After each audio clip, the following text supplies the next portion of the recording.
Okay, so let's just get on with the story at this point.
I don't remember who this is.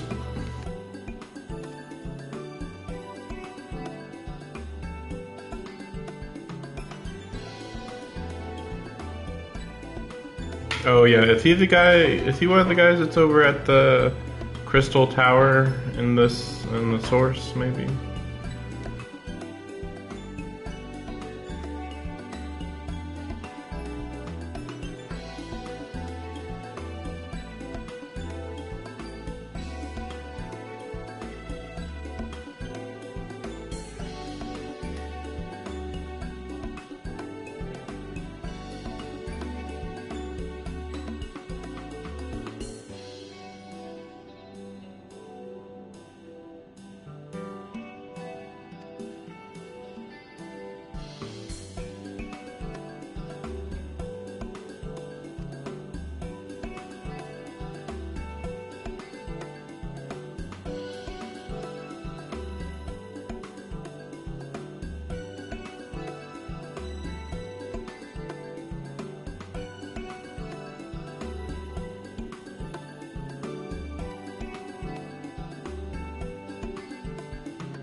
I didn't know he was from Charlian.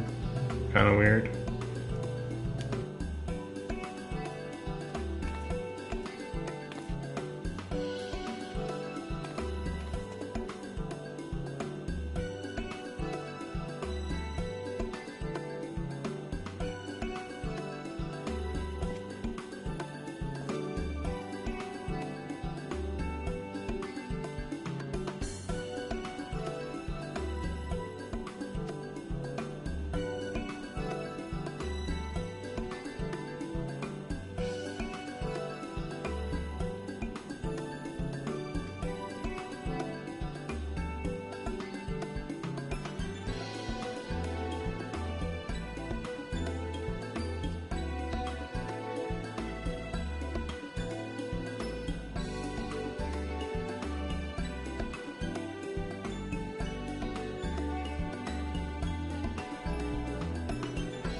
And this is going to be the inspiration they need to solve the problem. Just straight up. Just straight up. Oh my gosh. Of course. I didn't think of that solution.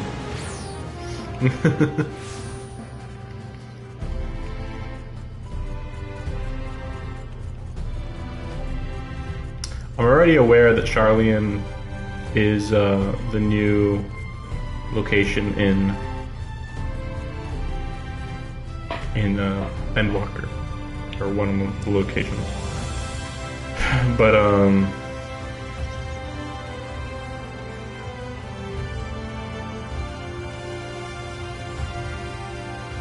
I'm wondering how much they're going to like hint that they're going to Charlian. I would think it'd be pretty obvious, but yeah, I don't know. Yeah, I don't know. It's kind of weird already that they were like, ah, yes, Endwalker, all about Charlian, not the Empire. Like, wait, shouldn't you have more about the Empire? No, it's fine.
By the way, it's really hot today, so don't be... kind of expect that the microphone will be off mostly. Otherwise, because I plan to turn the air conditioner on later. I'm definitely gonna need it. It's already like Forgive the delay. At least 80 degrees right now. Bit of a heat wave, kind of a heat wave. I don't know if you'd call it that. Actually, I just remembered it's supposed to get super cold. I think maybe even just tomorrow. Like, yeah, I just remember like it was supposed to like heat up over the weekend, and then like the beginning of next week it's just gonna be like back to like 60s or something like that. Like freaking stupid. We have visited every region and confirmed the presence of Ascians throughout the realm. Lest a grave predicament be made to seem hopeless, it should be noted that they are of inferior rank. The black-masked minions who answer to the Red. Yes, a gaggle of schemers attempting to exploit recent events to sow the seeds of petty conflict. Fortunately, nothing of any great concern has come of their meddling just yet. We also encountered a number of the Crystarium's former defenders, busily solving this problem and that in a bid to become warriors of light.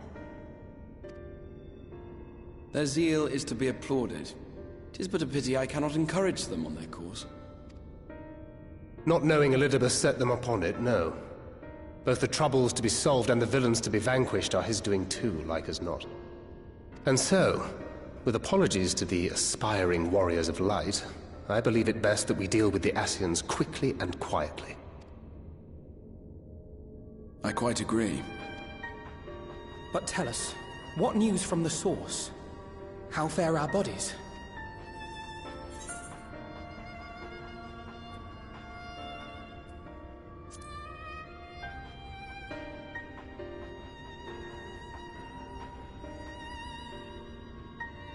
Indeed. Heartening though it is to know we can stay a while longer, returning home must remain our priority. This seems an appropriate moment to ask about the spirit vessel. Have you made any progress? We have, as it happens. One moment.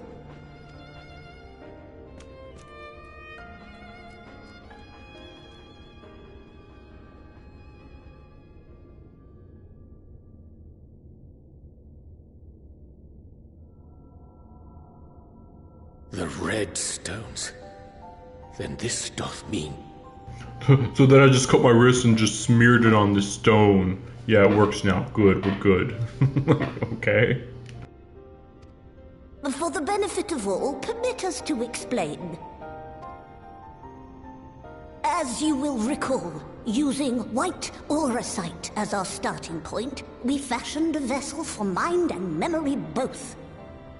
Yet, though it served this purpose admirably, the process of imbuing it with one's complete essence proved a somewhat thornier proposition. Simply put, the memory would not accompany the mind, and so we looked to the Allegan's mastery of memory transference for a solution. This approach was not without its own complications, however, relying as it does upon blood, which inanimate objects, notably, do not possess. We duly explored methods of suffusing the vessel with drops of the aforementioned. Alas, our painstaking experimentation succeeded only in making me feel faint, and singularly failed to imbue the crystal with the necessary properties. It was then that an idea occurred to me, namely that we might fuse the vessel not with normal blood, but with my crystallized essence.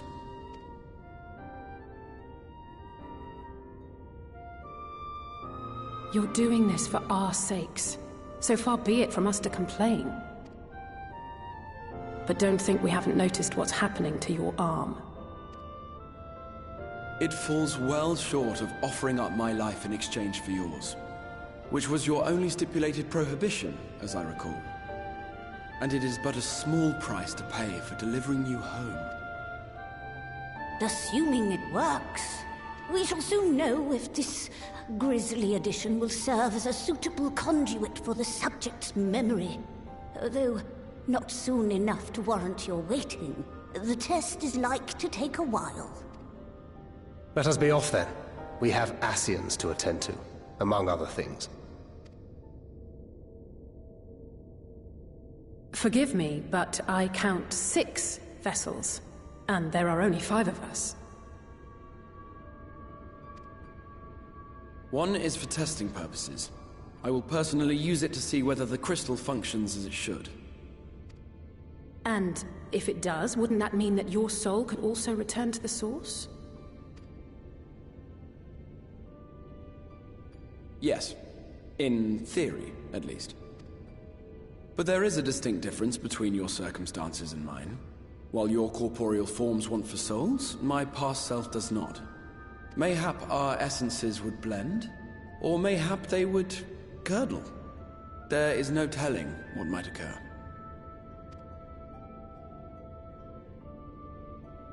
And you'd be willing to take that risk? I would. I see.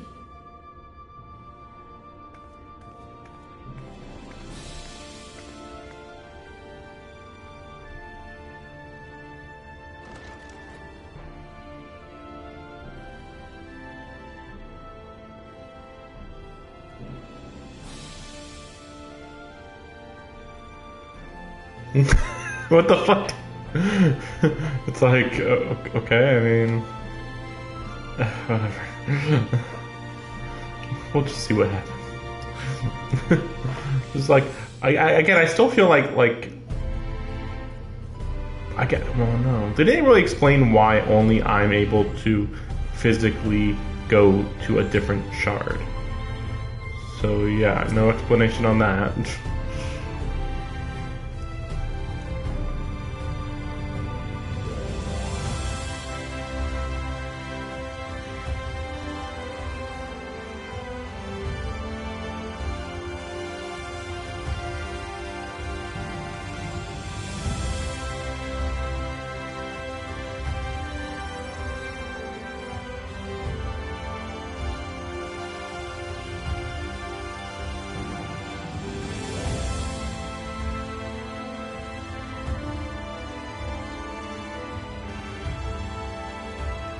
Yeah, I forgot about that. Yeah, that type of detail is always weird because you don't actually see the rejoining happen. It just kind of happens and everybody's like, whoa! And man, there's a lot of crazy weather type of stuff going on, sort of. And then apparently there was a rejoining and you didn't notice. I'm just wondering if we're going to end up having another rejoining at some point and like you actually see some detail about how a rejoining even happens, but I don't know. I mean, given this DLC, it seems pretty obvious that they won't allow any rejoining to ever occur again. The developers, that is, because then they'd be like, oh no, a super huge disaster happened and a lot of people could have died or will die for sure. So maybe that's why. They don't want that to happen. They just don't want any major changes to Eorzea and stuff.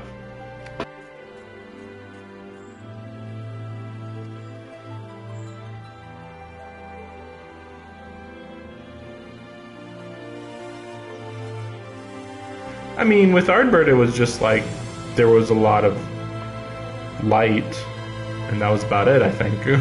Just like a burst of ether. We rejoined. That it seems to have cleansed my ether when that happened. I guess that's it. Like, that's why it was like really weird. It was just like, and then he just rejoins with you, and it's like, oh, okay, that's weird, but okay.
Senku's like, what the fuck? that's really freaking weird, man.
Just want to check if my mic's working. Just things have moved around a little bit around here. Okay, sounds fine.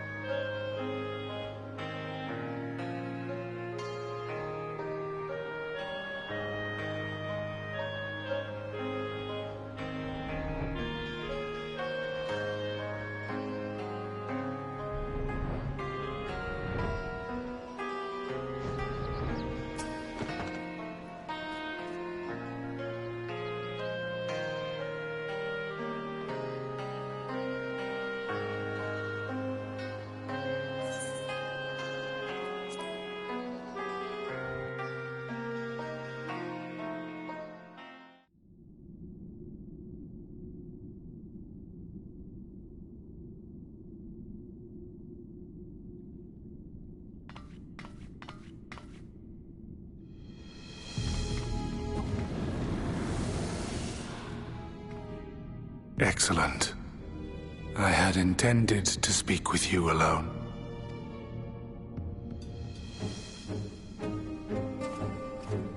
None of my doing, lest you misunderstand. The link between her body and soul wavers.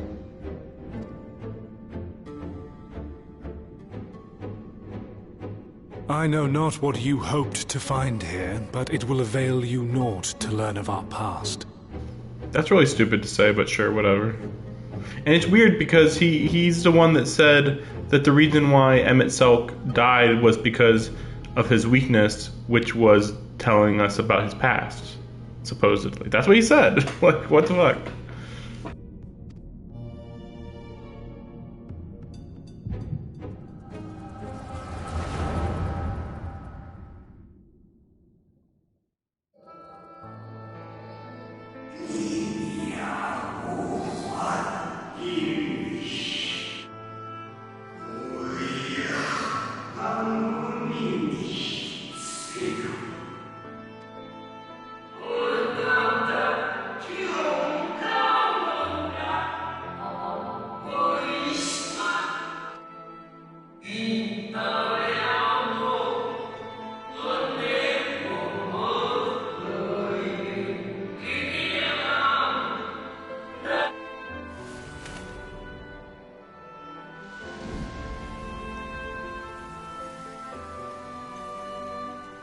It fades away into oblivion. Does the world no longer have need of me? No, I am ELIDIBUS, and I will fulfill my duty.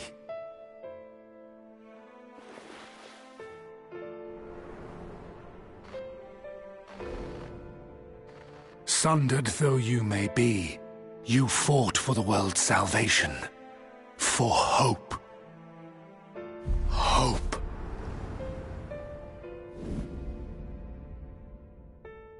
Ah, it swells within me, empowers me. Now I may carry out my mission. And yet, why do I yearn for this? Why do I struggle so?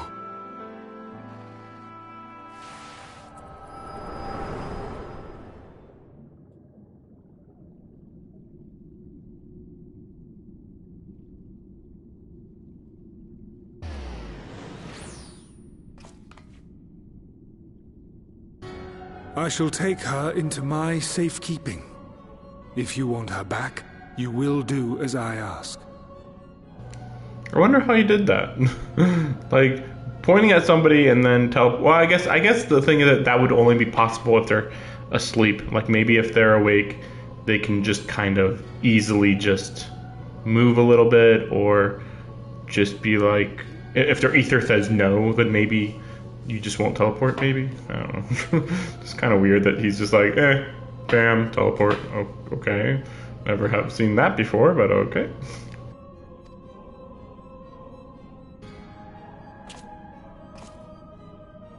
Show me your strength. I would take your measure.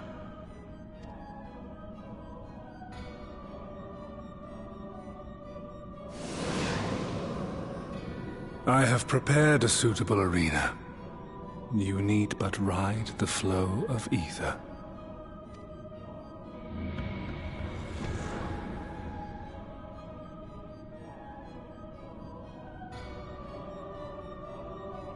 Bizarre. Just like, I mean, like, it's not like he's gonna be risking. Oh, damn it. Shouldn't do that, actually. Whatever. Oh no, I just did that with my healer. Don't worry about it. But yeah, I was just thinking, like he's not gonna risk his life here, so that's kind of weird. I guess we'll see.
Damn it.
I mean, this is all really lame.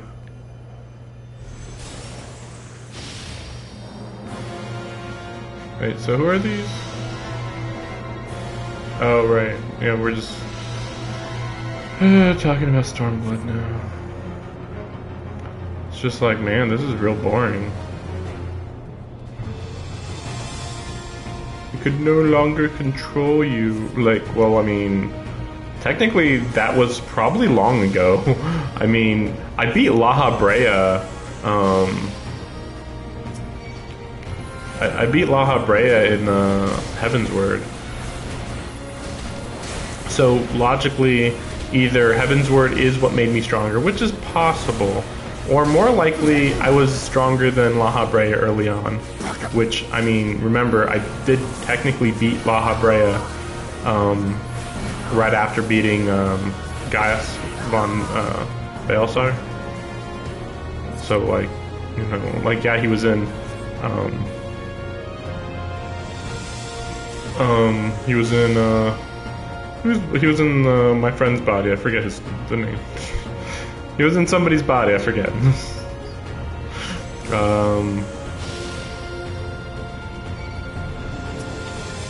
I'm forgetting. Just like, yeah, okay, whatever. Kind of thing. It's just like, oh, see, we had people we cared about too, and it's like, what are we doing right now? Like, I just had all of Shadowbringers in which that was the case. I mean, I guess the idea is like, oh, well, you know, like what you're doing right now is like the same thing that you did to my friends. But it's weird because, like, La Brea was a psychopath. Not again. And like right now, Elidibus is acting like a psychopath. Like, like at least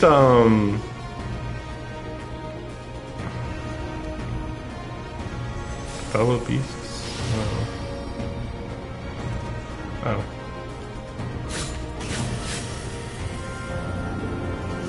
Okay.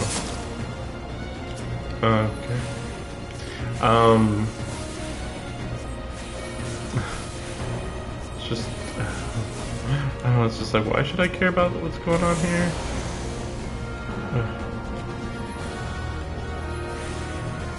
I know if I die right now, then I have to restart everything.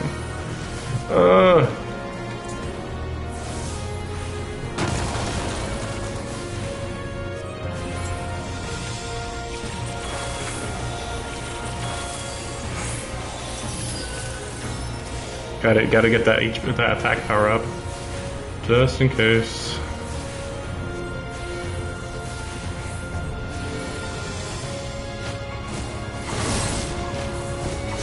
Great. Well, I guess I got lucky there. I guess. Is that how that works? With that luck, or was that just, you know, because like he started using his attack pretty soon after. I think it was because I destroyed it actually.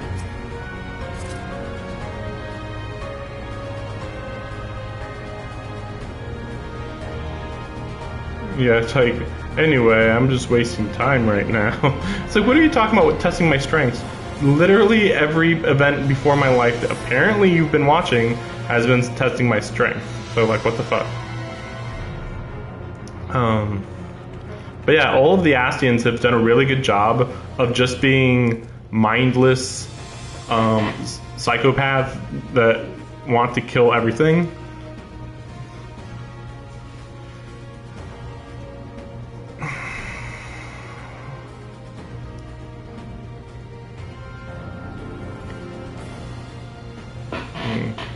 But like Emmett Selk was the only one that was like, yeah, he definitely did some bad things, but he also like showed that, hey, yeah, I can sit at a dinner table and have a conversation.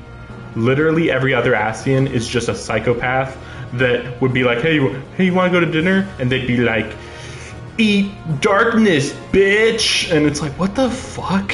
Like, I'm literally just asking you, can we have a conversation? And you're just seeing the most vile shit ever. And it's like, what the fuck? Like, if you believe that I'm just like trying to lure you into a trap, understandable. But for some reason, Emmett Selk never considered that maybe he was being lured into a trap for any reason, ever. And he was right to think that, because I don't know how we would even trap him, really.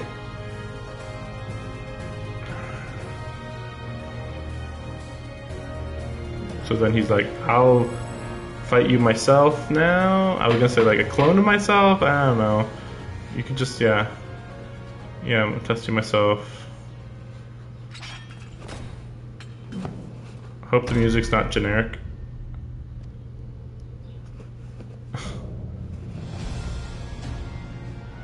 I mean, it's pretty generic. I was like, I was hoping for some Shadowbringer music. Yeah, no.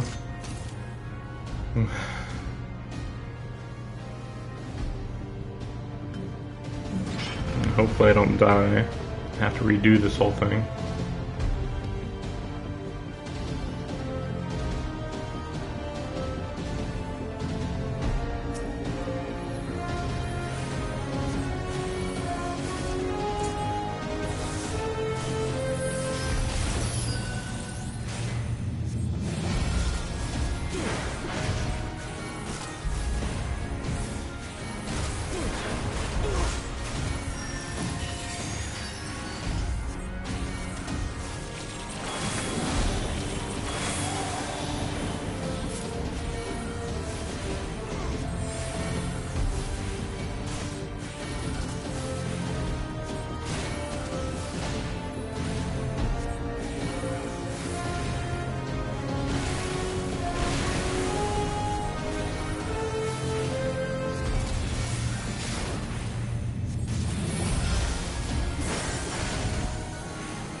I just saw him like running like with those red eyes. It just looks really hilarious. It's like, I'm gonna hit you. I'm coming for you. I hate you. Like, okay. Great. So it seems like things will be going fine at the very least until he, of course, pulls out some bullshit insta-kill move. Because that's what literally every single fight like this works. They just all do the exact same thing. Freaking stupid.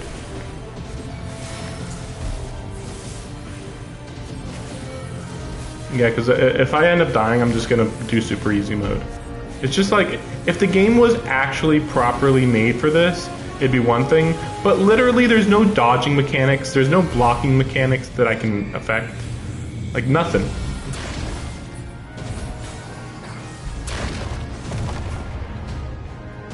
So it's like, don't act as if this... Like, I know that they like to think that this is kind of like a single-player game, but don't act like it's a single-player game and then just tell me, okay, so now you have to just stand here and then just take all of these attacks to the face. Because there's just no way to play the game in any other way. like I suppose that there's a few classes I think that can dodge moves, like maybe Ninja, maybe some others, but like that's it. Very few.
Okay.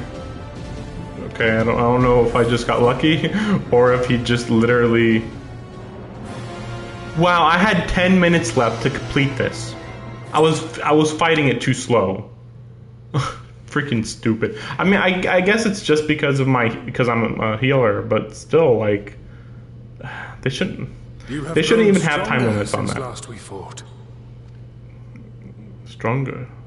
No, I haven't. Wait, since last we fought, when did I ever fight Elidibus? The result of your trials in the first, no doubt. Wait, are they talking about from A Realm Reborn when I was level, like, maybe level 30? Maybe? Is that what we're talking about right now? Like, oh my gosh. You've grown stronger. Shut up. Oh my gosh. Have you finished? Oh. How'd she escape? Weird. And why was she kept here, too? I freed myself as soon as I awoke, but rather too late, I see. Not really. He was probably about to be like, okay, now I'm gonna do something to her, or maybe not. Now, ELIDIBUS, if you have ceased trading blows, I would trade words with you. Okay. I have a theory, you see. One concerning that which you seek to accomplish.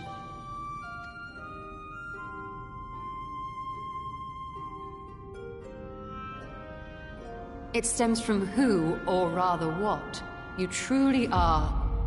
A primal.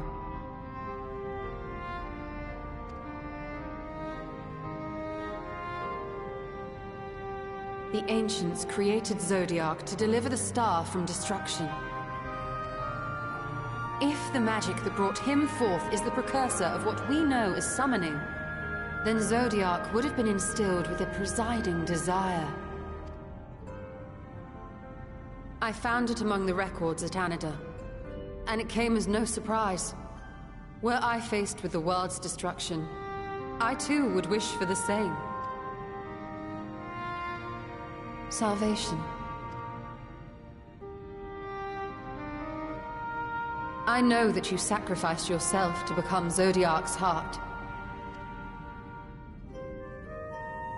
How you came to be separated from him is less clear.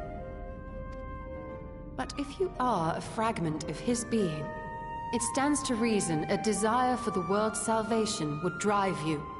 But how does that make him a primal? That still seems like a really big jump. And thus did you seek to inspire the masses to rise up as warriors of light, going so far as to use Ardbert as a symbol of hope.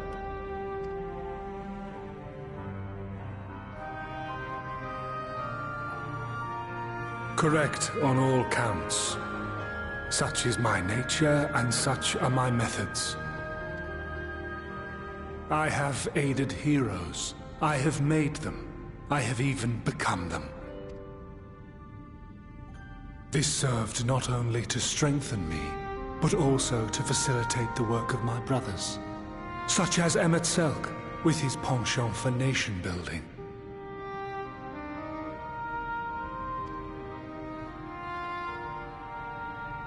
Then you will be all too familiar with the fickleness of mankind. We change, we forget, and what little we do remember becomes twisted and fragmented over time. For which reason, you deem us unfit to carry on your legacy. But are you, yourself, free of these foibles? As the last witness of the final days, do you remember everything that was lost? Or even the things you cared about? Get to the point. A primal is shaped by the hope that fuels it. Even should this hope be something as simple as the world's salvation, it is the collective desire of innumerable disparate souls crying out for deliverance. Having drawn your strength from such a cacophony of voices, can you truly be sure you still speak with your own?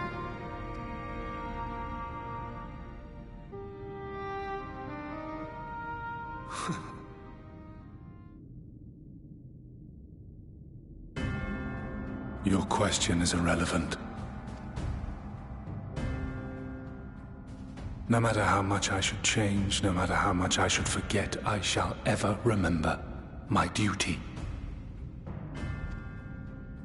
At times I stand with my brethren. At times I stand against them. All that I might steer mankind and the very star upon their true course.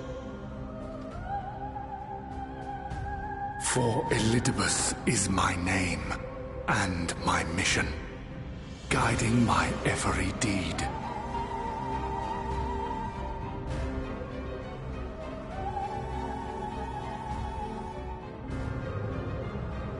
But enough talk. You have shown me sufficient proof of your might. As I am now, I would struggle to defeat you. Yet I have still to play all of my cards. I can see that the axe is clipping through his clothes right now, by the way. Just wanted to mention that.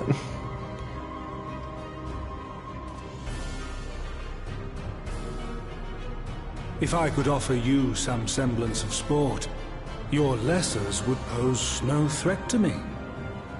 Would you not agree, warrior of darkness?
Yeah, it looks kind of like a job crystal.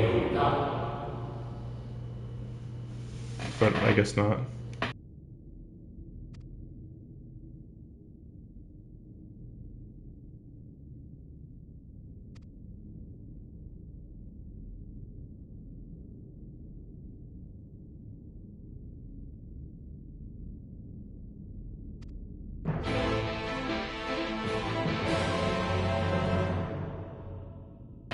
Exciting. It's just so stupid. It's like, okay, next thing. More crystals. Okay.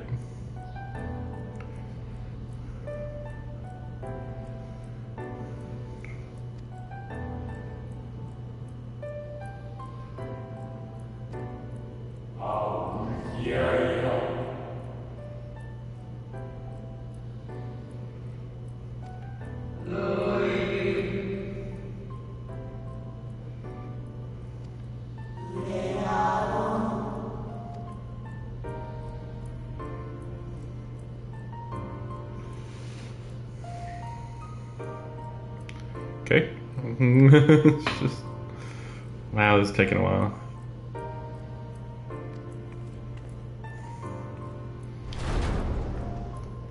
Like, they're slow paced, and then there's some of this type of stuff where it's like, I'm not even learning anything.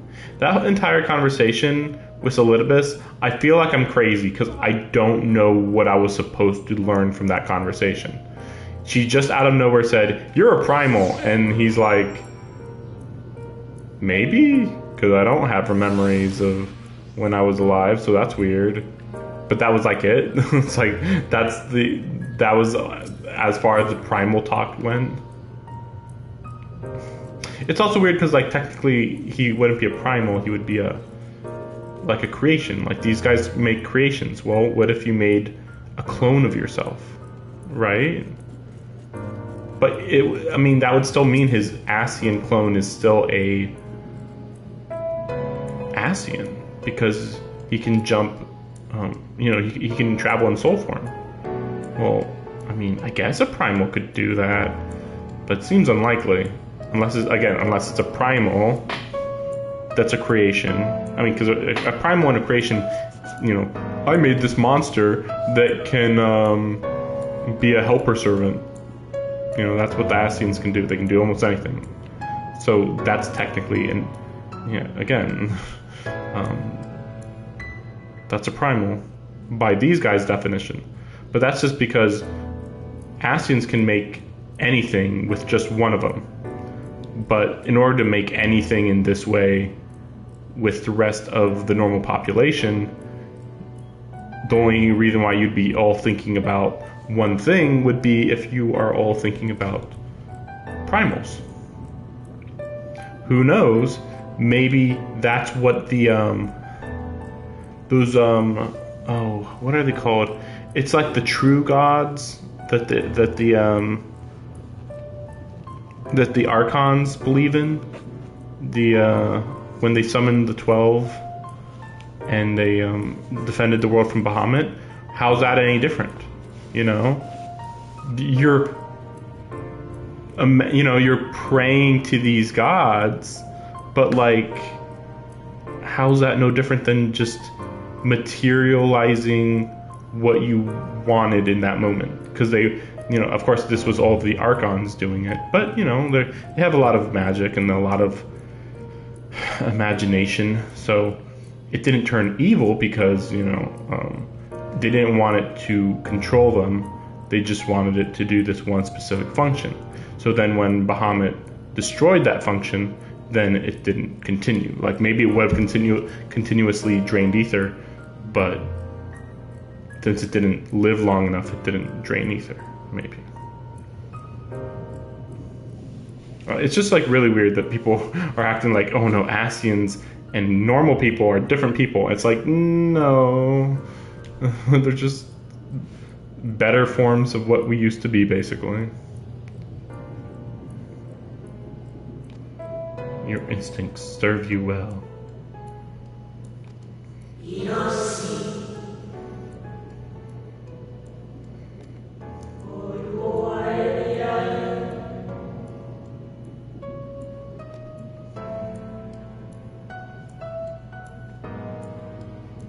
But yeah, just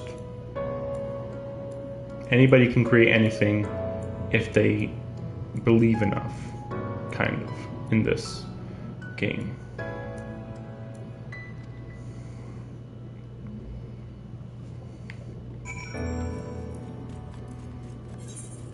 Yeah, like, how far are we gonna go? I guess we could go to the Bureau of Secretariat, yeah. Yeah, and then there's Academia Niter. Oh, we're probably just gonna go to Academia Niter, because she mentioned Ishtola said she was going to go to Academia Niter, I think.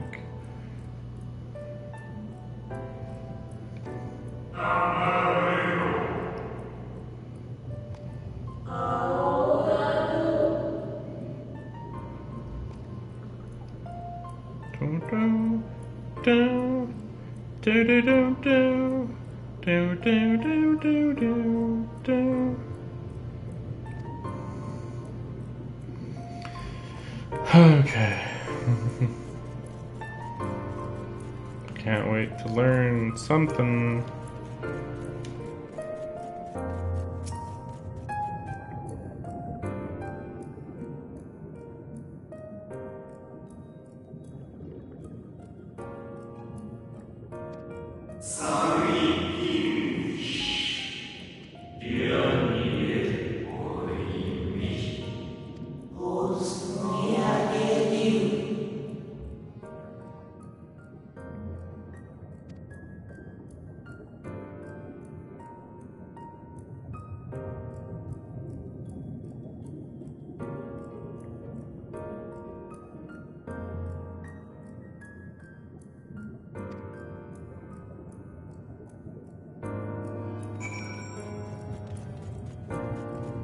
I just hope that we eventually end up learning why it is that these three Ascians were the ones that survived the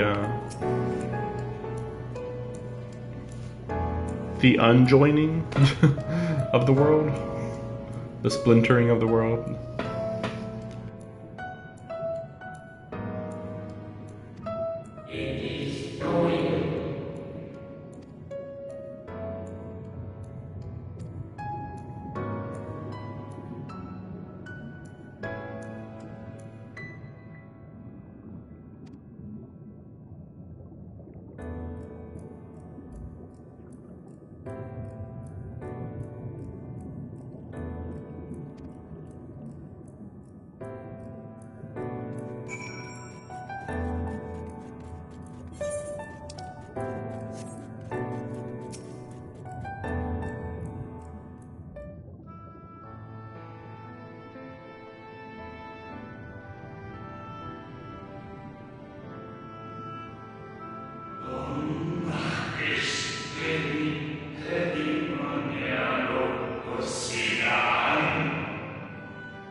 I would think that the 14th should view the convocation as her comrades, so that's a bit odd.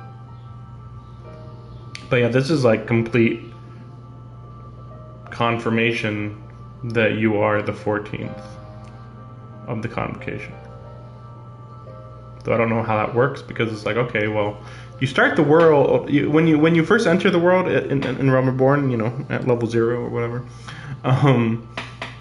you are like in like a spirit flight, so it makes sense in that way.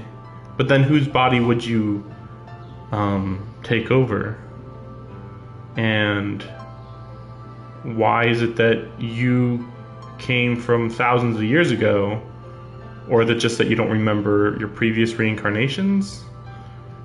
You know, so yeah, which is it? Like, you've just been in spirit form for thousands of years, or you've reincarnated a few times and you just don't remember. Yeah. Weird. Like, they did imply it, but then it would be weird because then Elidibus would be like, well, he thought you were one of us, but no, you weren't. It's also weird. Yeah, again, how do you even escape the thundering? That's the weird part. Wait, but no, wait. No, because then that would mean that I was sundered, I think. That's the reason why you look no different than everybody else. Because like everybody's been saying that you're you're like powerful and stuff, but like not like you don't look any different than anyone else. You know, you don't look any different than if you compare an Ascian to a normal person, you can tell that this person's an Ascian. But you can't tell that with me because I'm sundered, because technically everybody's an Ascian. But then why do I have more Ascian power, I guess is the question. But I suppose at that point it's just that you're one of the convocation of the 14, and that means that naturally you getting stronger from all of the rejoinings will eventually make you stronger than everybody else. But it's weird because it's like, well, so are you or are you not getting reincarnated? How does reincarnation in this world work? Because like sometimes they implied that, oh well, you're the warrior of light, you keep getting reincarnated. But then there's 13 shards. So does the reincarnations work across the shards? Because technically all 14 in all the shards are all the same body. It's the same person. So that whole thing is very complicated. I don't think that they would address that because like it feels like they know it's so complicated if they start going into how soul reincarnation and rejoinings work when you're dead versus when you're alive versus when a rejoining happens. Yeah, it gets complicated. Like, can a soul be permanently destroyed? I mean, presumably La Brea was completely destroyed. But if he just died, then his soul would just go back to the ethereal plane or whatever. It would go back to the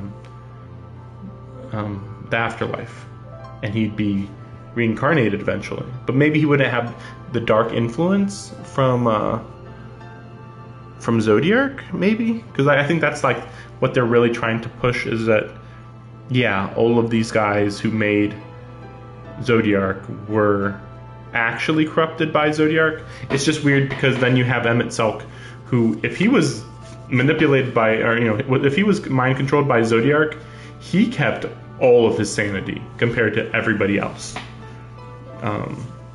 Yeah. Like Emmett Selk is like really aware of himself, considering usually when you get taken over you go at least a little bit crazy, like with Elidibus. No, not Elidibus. Well, apparently Elidibus was crazy all along. They're kind of character assassinating Elidibus. Like they're making him the same as La Brea. They're just like, this is my job and this is how I do it and I'm going to do it, and even if it looks like my method isn't going to work, I'm going to just continue doing it that way, even if I'm just like going to suicide myself. And so that's what it looks like him and La Brea are doing. Okay, so you're the 14th. Such is the magic sealed within that crystal, the magic to summon the stars to your side. Don't know what that means.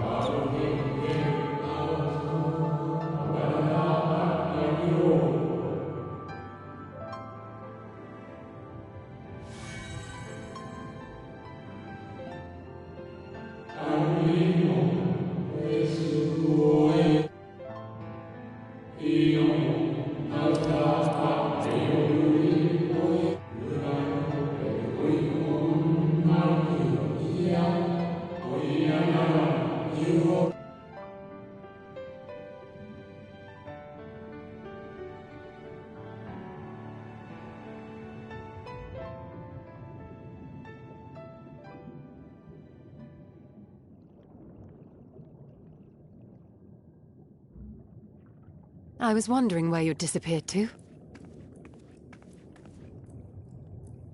Is something troubling you?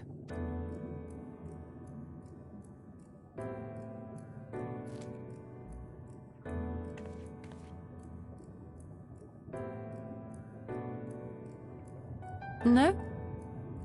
Very well. I have everything. Let's hurry back to the surface.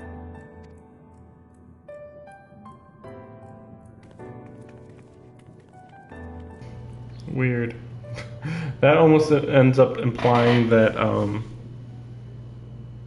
that my character, well, like, okay, they don't want to tell Ishtola. Is that because they remember, or what? They remember and they're like, I don't need to tell her that I'm the 14th Sassian from the convocation. It's not important. Like, what?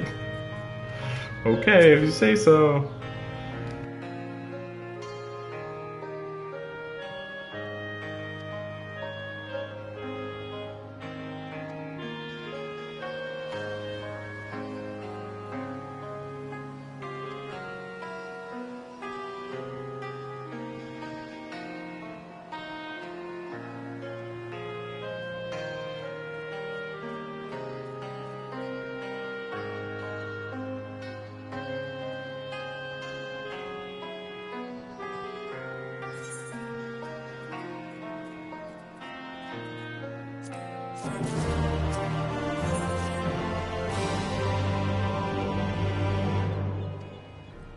I just remembered why I stopped having my camera up here, because of the the whole. Darn it. Let's see.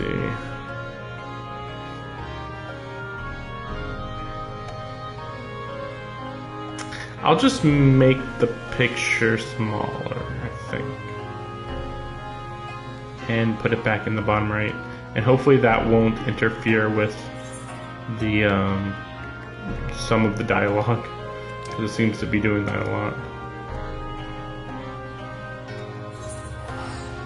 Oh, but I'm gonna go get something to eat real quick. So, well, we'll see how quick it is. Gotta figure out what I'm gonna eat. We'll see.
Wait a second, let me check something.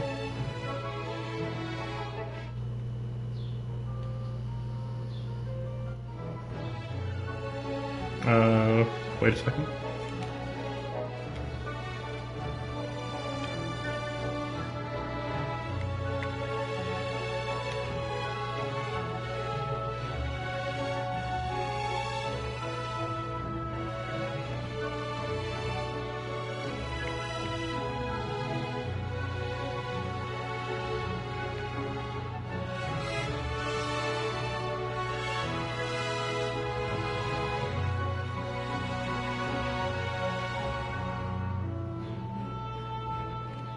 I'm just thinking maybe I should flip it over here.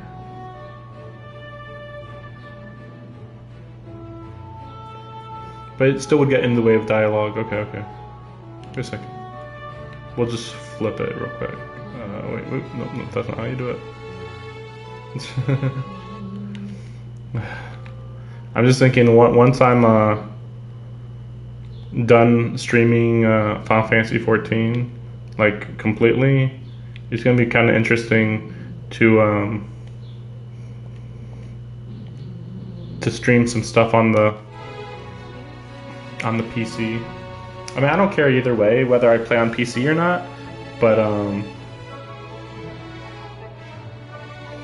my setup's different than this. Really different than this, that's all. Okay, so yeah, I'll be right back. I'm gonna go get something to eat. Yeah, be back.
Okay, we're back.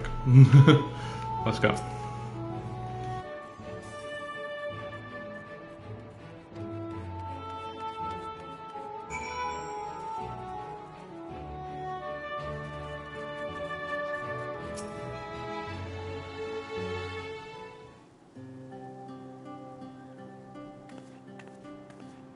Forgive us our lateness. Master Chai, my congratulations on your appointment. By all accounts, you are a capable mayor. Oh, I have capable friends, my lady. I must say, it's good to see you looking hale and whole again.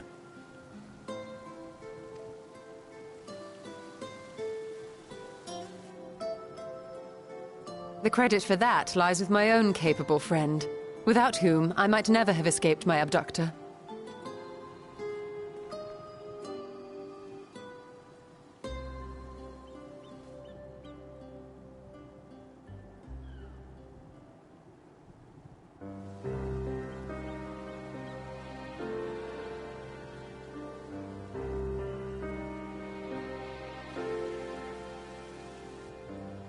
A primal? I suppose that would explain why Elidibus has been fostering faith in the Warrior of Light. While you were enjoying your audience with the Wandering Heart of Zodiark, we were busy dispatching the last of the Black Masked Ascians, a task which proved almost insultingly easy.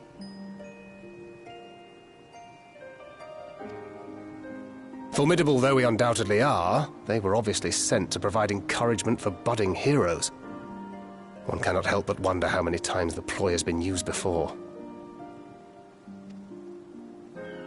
Master Chai, you mentioned that the people of Calusia are similarly enamored of the Warrior of Light. Indeed, though it's hardly surprising given the state of the world.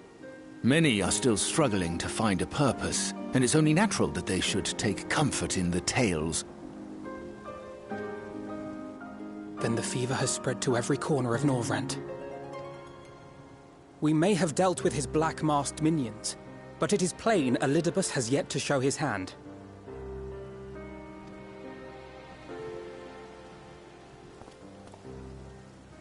Oh my! What a spectacular sky!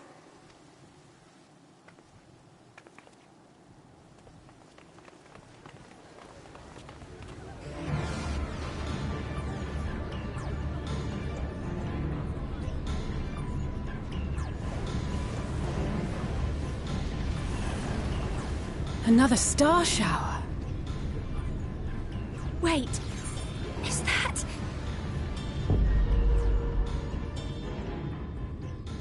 Amarat? Oh. Here, feel, think.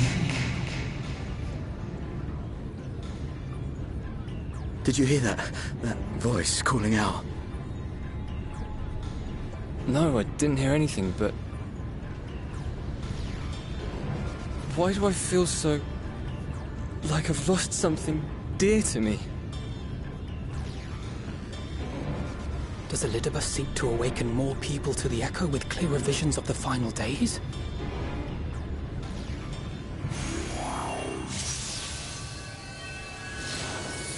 In the name of the light, I shall vanquish the darkness. I shall deliver the world from its doom.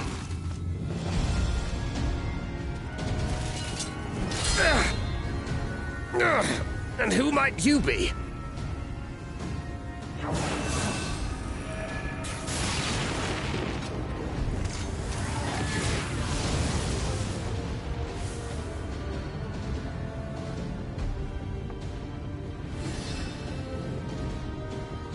Whoever they are, they've come for our heads! No, you don't! Ha!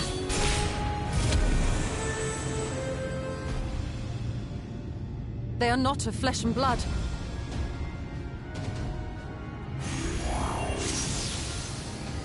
I know this magic. The rings are like unto those that the Exarch did employ in our summoning.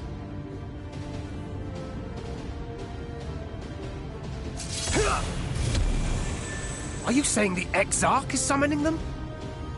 Nay, yet the similarity can be no mere coincidence.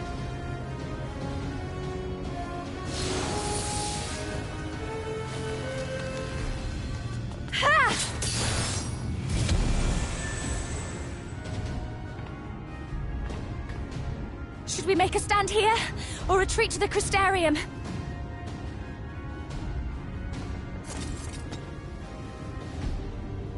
The ether churns around us. More of them will appear ere long. To stay would only place innocents in harm's way. We must fight this battle elsewhere. Wait! Take one of our airships. You can decide what to do on your flight to the Crystarium. You are a capable leader in your own right, Master Chai. The citizens of Yulmore chose well. It's settled then. To the airship!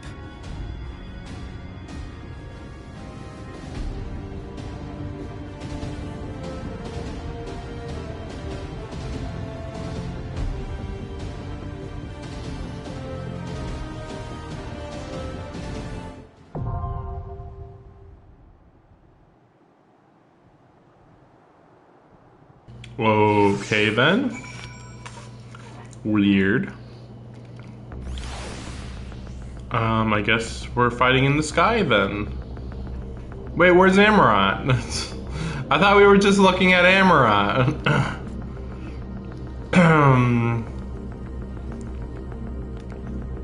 I guess it was just a vision and that's it, I guess.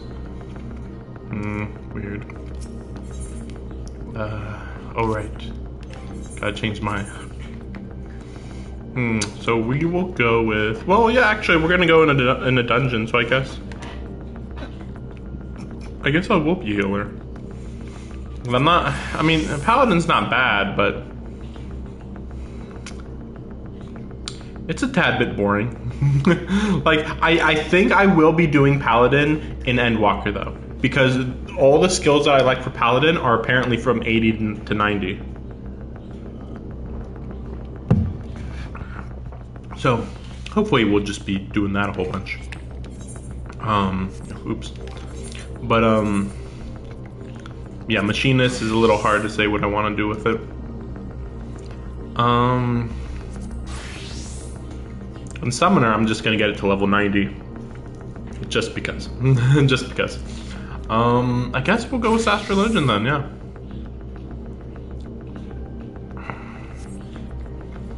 Is there anything else? I wish I could wear something else. But... well, I mean, yeah, like... I don't think my glamours are that good for Astrologian. Like, it's fine, but... but, like, I've seen this outfit more than enough. And it's not very good for serious conversations. At least the outfit I have on right now is, like, a bit, like... a serious looking, you know? I do like this, but again, it's a little weird in you know, like, this would be good everywhere except in serious dungeon type situations. I'll have to look into something like this for Endwalker, for like just walking around and just hanging out, but it's hard to say. And then yeah, this is not as useful as I was hoping for.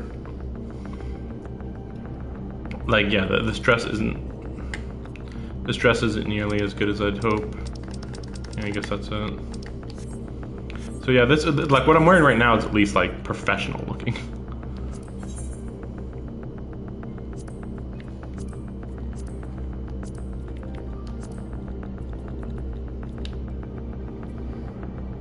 I guess that's it. Wow. Instant. Wow. This must be a good dungeon, right? Like, there's no other explanation for why. I mean, I was seeing other people playing this DLC recently, but still, come on. It's not like many people are replaying this, but we'll see. Maybe it's a really amazing dungeon, I guess.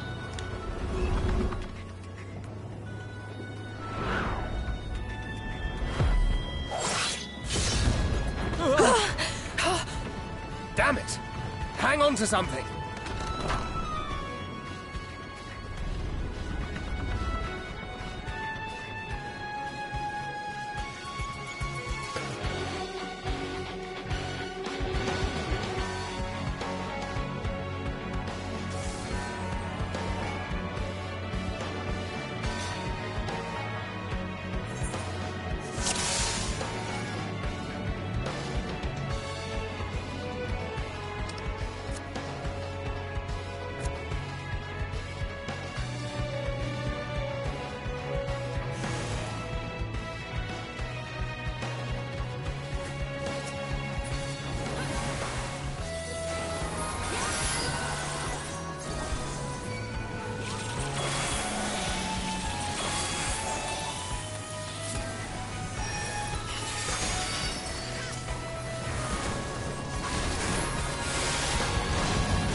quite an interesting type of dungeon, but like so far I feel like we're just like taking way too long to get through the mobs. I mean, part of it is that like we're being forced to go through like one group at a time, but yeah, we'll see. Maybe after the, I assume the boss is right there. Yep, it's right there. So we'll see. Maybe once we, after this next boss, then oh come on, what the heck is this? Maybe after the boss, then we'll be able to. Well, they'll do like different encounters. But yeah, it's really interesting. It feels like I'm gonna have to go back and look, but like from what I remember, the post game for Stormblood wasn't nearly didn't have nearly this many dungeons. Then again, I guess Academia and Niter and Academia, the other one, were kind of optional. I think they were both optional. Or no. The other Academia wasn't. No. Yeah, Niter was optional though. Okay. So they're just past heroes from the first, I guess. So, oh yeah. I was meaning to talk about it earlier, but so it seems as if what's going on is that he's supposed to be a primal based off of the Warrior of Light, and therefore when you believe in any Warrior of Light, then you are making him stronger. But of course, that doesn't really make him all powerful. It's just, again, I guess the idea is that it's to explain why he would be even close to a match compared to when we fought Emmett. By the time we fight him, everybody's going to be believing in the Warrior of Light. So it's like, okay, well, what if,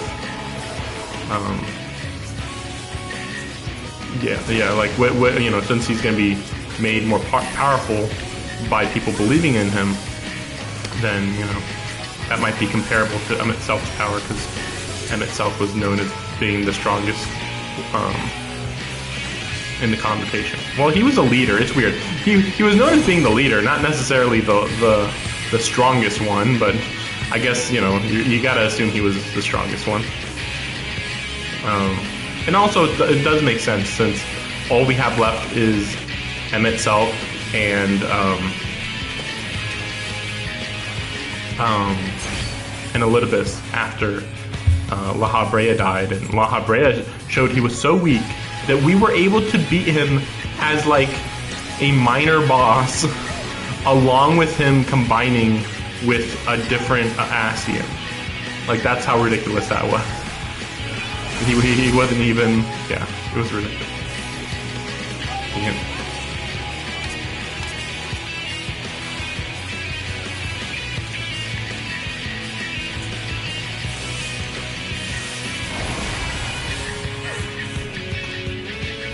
I don't know what I did wrong. Yeah, they keep hitting me with some AoE that I'm not noticing.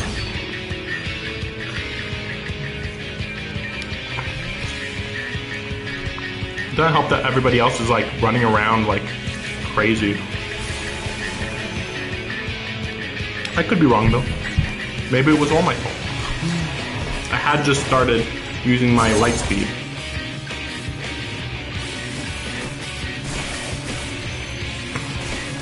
But the Black Mage did suck.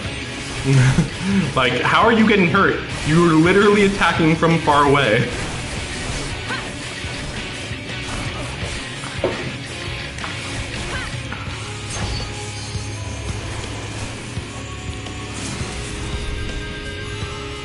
How can you be getting hit so often when you're attacking from long range constantly?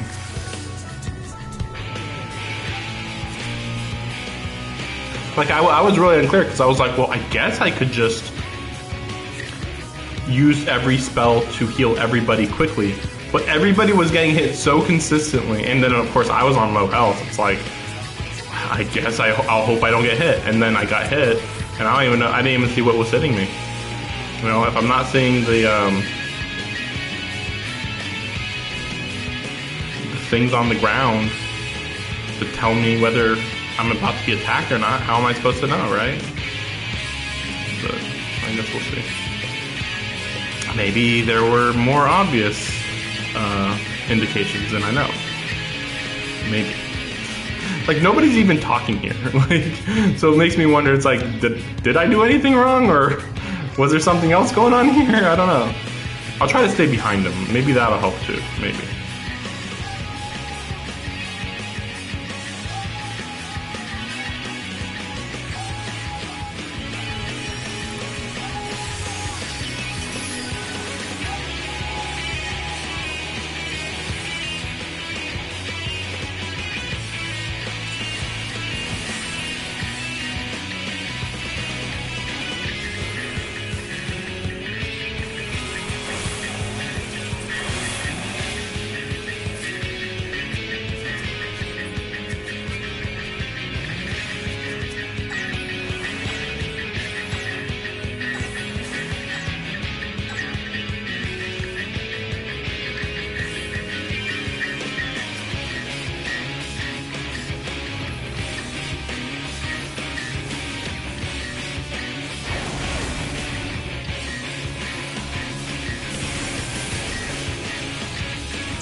didn't seem avoidable at all.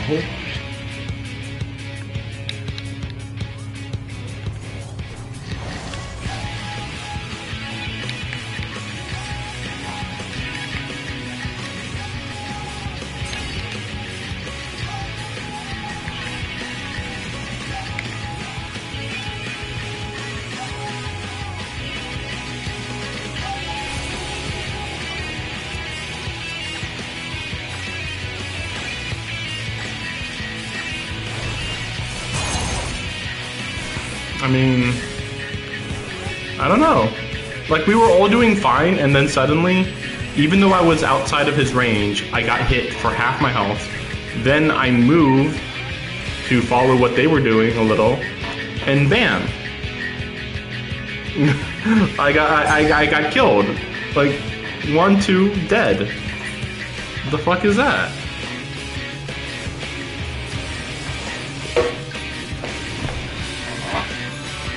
And I really hate that nobody's talking.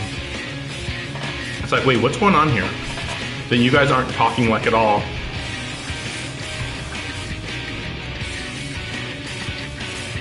Like, what am I supposed to be doing, guys? Like, what are we doing wrong here? And this is the first boss. So it makes me wonder, it's like, it'd be nice to think it was just my fault, but like, those were some pretty heavy-hitting attacks, considering I was supposed to dodge it completely.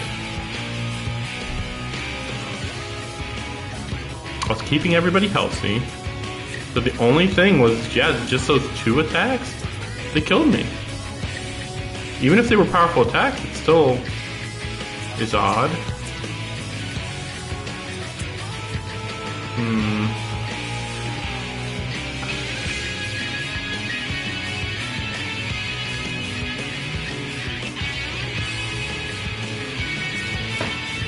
Maybe somebody will say something.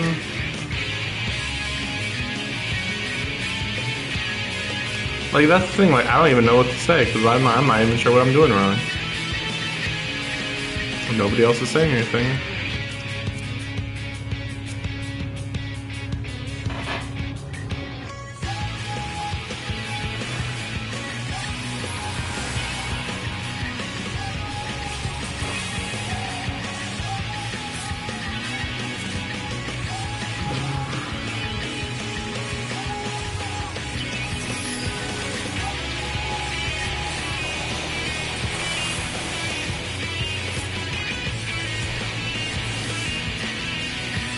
I guess we'll see what happens, I guess.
I think what was going on there was that we were all getting hit by that one attack, because I saw an arrow on the ground, and I think that was where it said he was going to hit.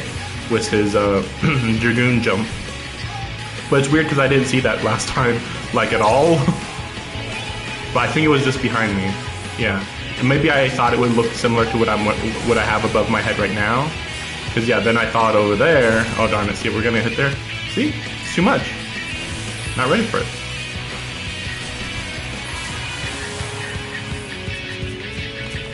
Yeah, I had to do that early.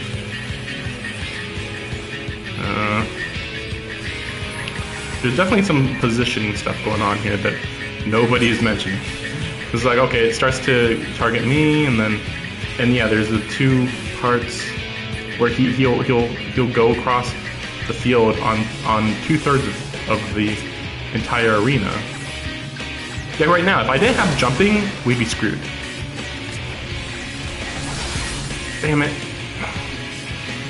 I don't know how I could have avoided that. See? Oh, man.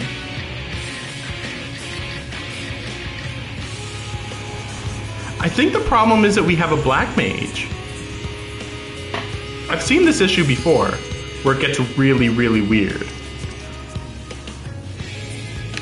Yeah, here, we'll just do that. It should kill it without much issue.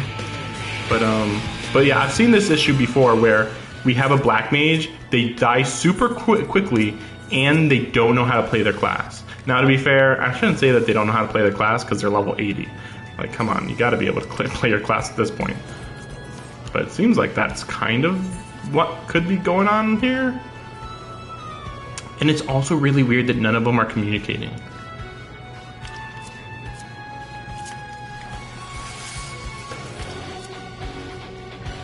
I'm just imagining everybody knows that they're bad and I'm the only good one or something. Like something weird like that. And they just don't want to talk because they're like, yeah, I'm doing bad. Like, I don't know. That's what it feels like. It's like, oh yeah, we are doing bad. Like right now, a normal tank, yeah, okay, I was gonna say it's like a normal tank would run up ahead and try to get as many people following him as possible. And yet this guy is just like, hey, yeah, we're just gonna fight like two guys, whatever. It's like, what? That's weird.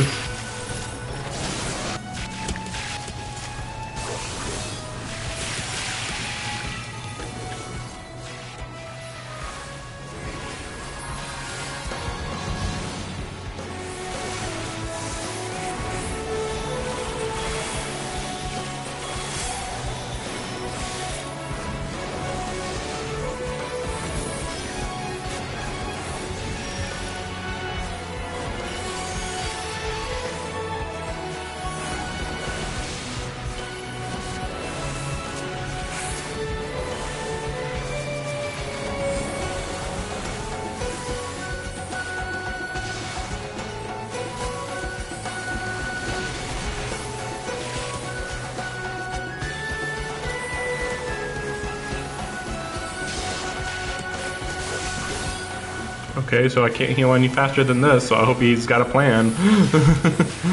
Like, I'd love to be healing you more, but I literally can't? Where's everybody else right now? Okay, they're close. Weird. I mean, I know that we did a big pull, but it shouldn't have been nearly that big to be an issue. Sheesh. It's really weird when, like, okay, you know, there's like a big limit to how fast I can heal. Unless I have light speed, but you should definitely not be... Light speed is basically only supposed to be for errors. That's it. That's literally it. Oh, so see, we're going to the Crystarium all the way over there. Interesting. So, yes, yeah, we really are just running to get back to the Crystarium for this whole fight. Interesting. Weird. So that means, yeah, that definitely should mean. I mean, I was assuming before, but like, I feel like this is pretty conclusive that this is the last dungeon, and that we're gonna fight.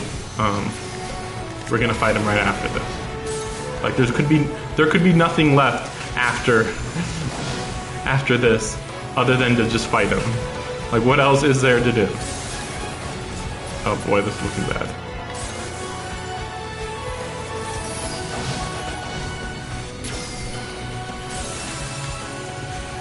I have light speed on.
Sheesh. We'll assume this isn't gonna work out. But like, sheesh. I couldn't see anything about what was going on there. That was a lot of stuff on the screen. And of course I'm trying to freaking keep people alive, so what? Yeah, I was like, oh, Necromancer? We should be fine.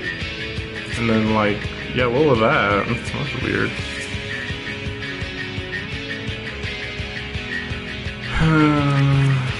Nobody's talking still.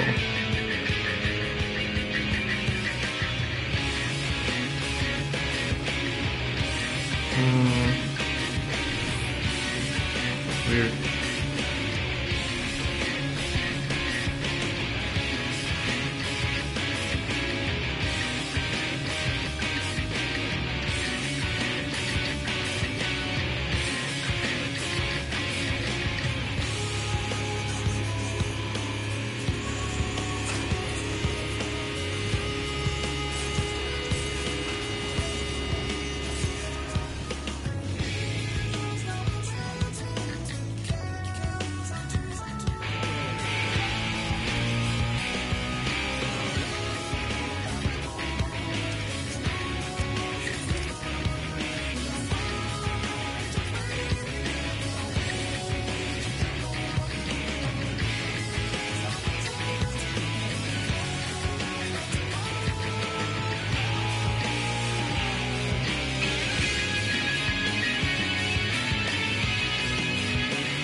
Okay, that's officially something to know.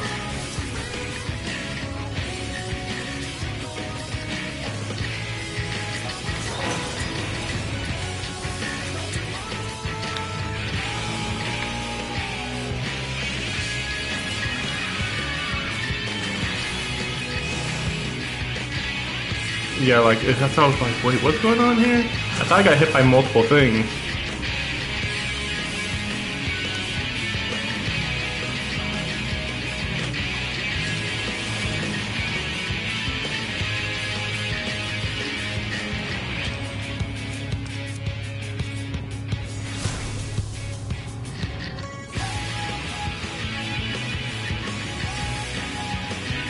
What? I'm not supposed to stick with the tether?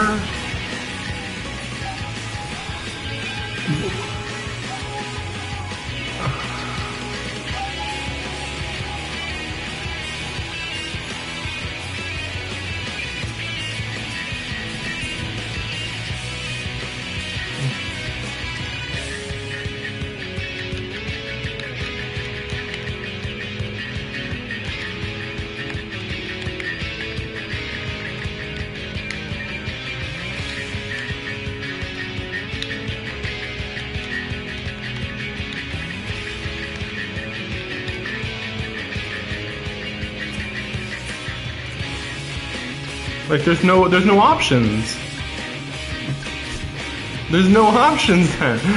My option is either the poison or say near everybody. Like, what? Like, I guess I go in the poison, I guess, right? Like, I mean, it seems like that's the only option. I didn't think that, it's weird because they're saying I had the tether, but I thought everybody was tethered to a zombie. So what are they talking about? Like, what?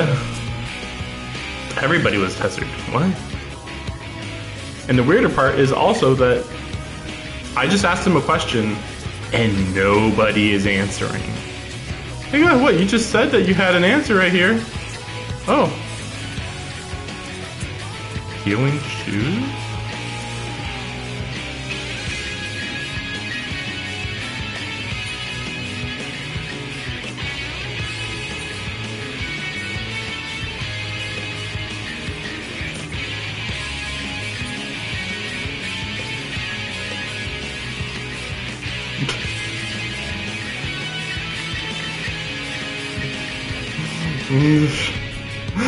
As if my shoes are making all the difference here. Like, oh yes, everything else. Remember, you don't actually have to have this high of level gear.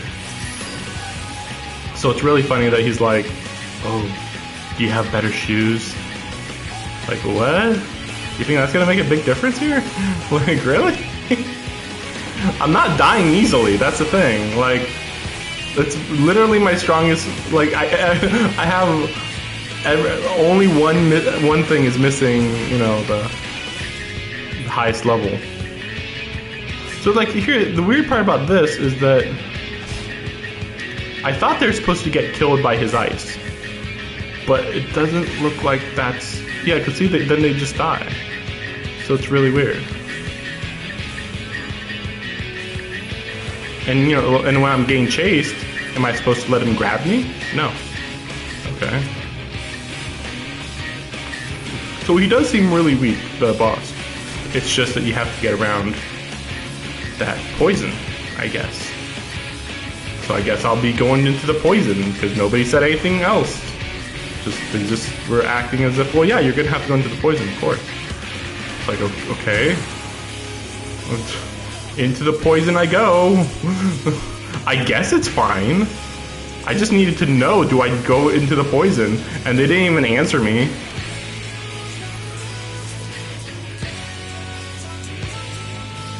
Explosion. Okay, so the answer was go into the poison. It's just weird because they're acting like they can't tell me, yeah, go into the poison. Like, I wasn't sure if it was poison. I don't know how quickly you die. How am I supposed to know anything about that, you know?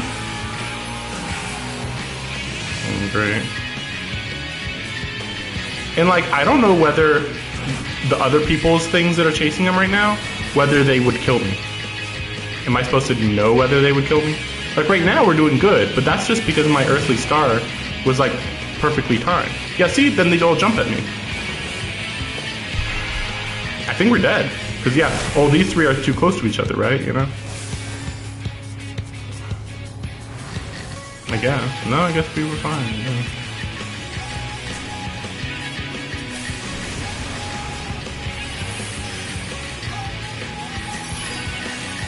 I guess it's fine. I mean, we're only halfway through the fight, though. But I guess, I mean, going into that poison bog area seems fine, apparently.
I see what was going on. So they were actually running to the boss after that big explosion when they're on low health. I think they were doing that. I mean, sure they did that time because he was on low health. He was on low health. But I think every time those explosions happened and they were on low health, I think they were still running at the boss instead of waiting for me to heal them. I think. It's really weird. You know, why would you do that? That's really stupid. But these people do seem pretty stupid considering I asked about the poison, they didn't answer. I go into poison, it's actually very safe. Oh, okay. Well, that's good to know. Oh, but wait a second, nobody else goes into poison. So apparently I figured it out. Because they're like, oh, well, don't go near other people. But it's like, what? Like, dude, there's like literally no other option other than to be next to each other when 2/3 to 3/4 of the arena is being poisoned. But apparently, oh, that poison, the bleed or whatever, was actually no big deal. We just didn't know, and they didn't know. All they told me was, don't be near other people. but they won't tell me other mechanics, I guess. They probably don't know, is my guess, but it's still really weird to be telling me, don't be near other people. And it's like, well, I'm trying to outrun my guy. Am I supposed to just get caught?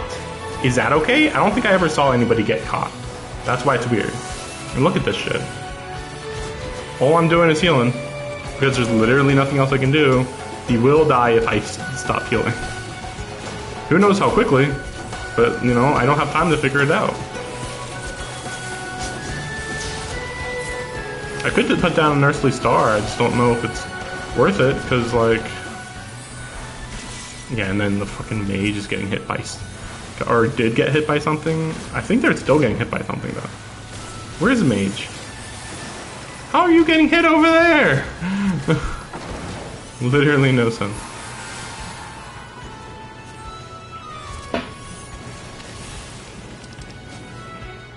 But yeah, this is definitely feeling like similar to the end of the Dragon Song War, Heaven's Word DLC.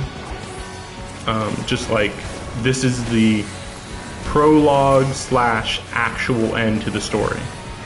It's just weird because everything leading up to this has not felt like that. It felt like, hey, we're trying to end the DLC by going back to the first, and then out of nowhere he shows up, and it's like, we have to deal with him, but we don't know how to deal with him, and our bodies are about to disappear.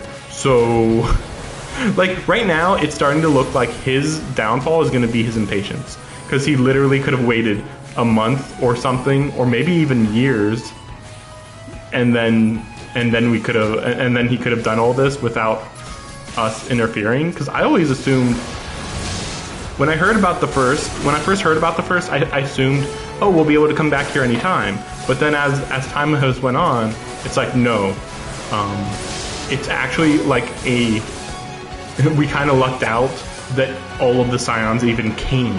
They weren't even supposed to come. And if they hadn't came, I don't think we would have won.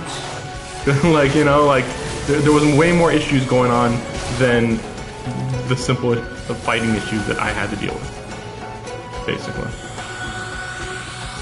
It's hard to say. I mean, probably, I suppose we could have won, but who knows what what everything would have been like, I guess you could say. Maybe it would have been more people die, something like that, you know. So I wonder who the final boss is going to be. Let's see. Second was Necromancer. First one was a, what do you call them? Dragoon.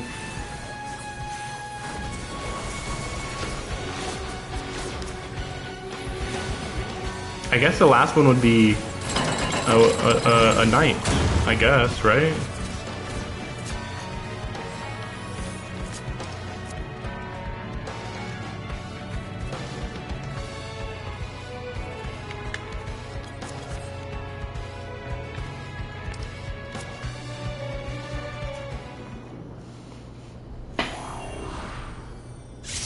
Unless it's a healer. I'd assume it's just gonna be, like a... Oh, who's that? Huh? Just a hero? That's it? Oh, Berserker. Distant Ideal. Okay. Yeah, that reminds me, we don't have Berserkers in FF14, do we? I guess even more physical melee attackers would be a bit much, though. Especially since they just had a Reaper. A Berserker is a little too simple, maybe.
Interesting. Everybody knows what's going on here, huh? Seemingly. It is an easy enough boss fight, but these are some pretty unique mechanics, I'll have to admit. But, yeah, like, already, like, staying next to a pile of rubble that went falling down, and then he's going to hit everybody individually, and somehow the rubble will make it so you'll live. Somehow. Okay. And then,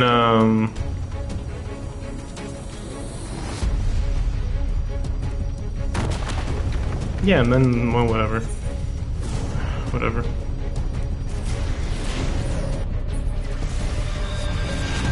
I just hope they don't act as if this is the most obvious thing in the world. Because, like, I kind of was like, what's that rubble for?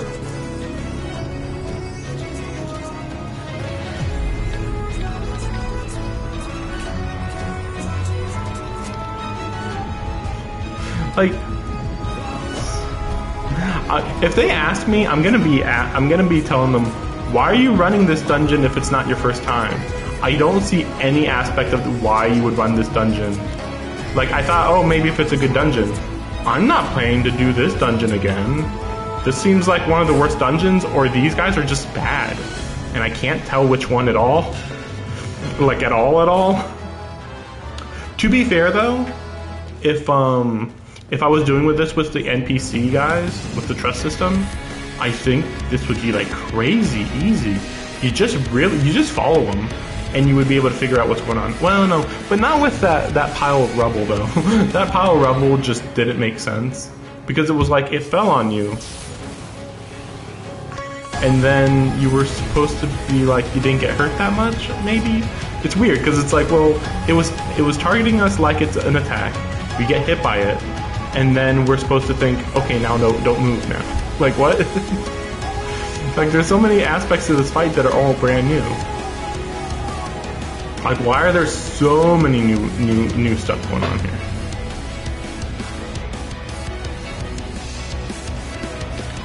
Is he really saying the stuff I already know?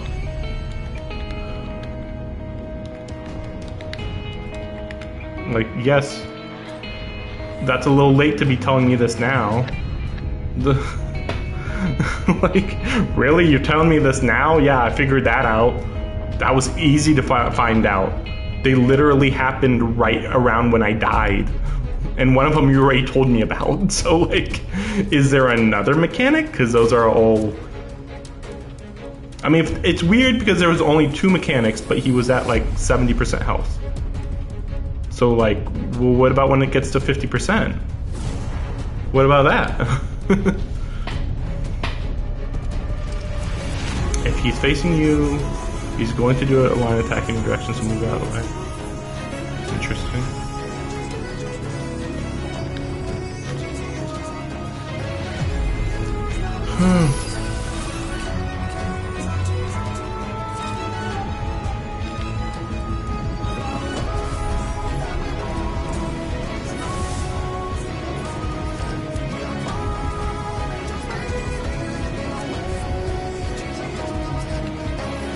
Finally, people are talking. Imagine that.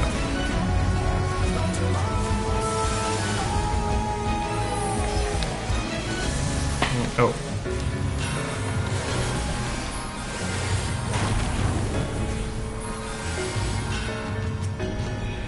Weird. Just really weird. Maybe these guys are all like, yeah, we're veterans. We've done this. No big deal.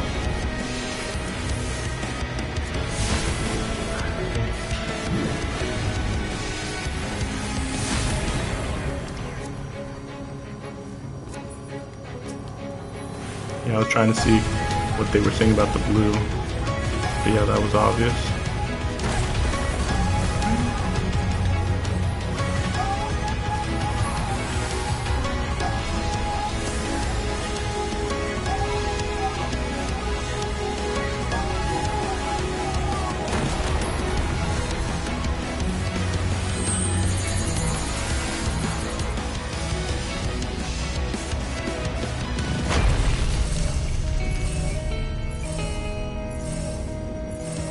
The other stupid part about this, though, was that,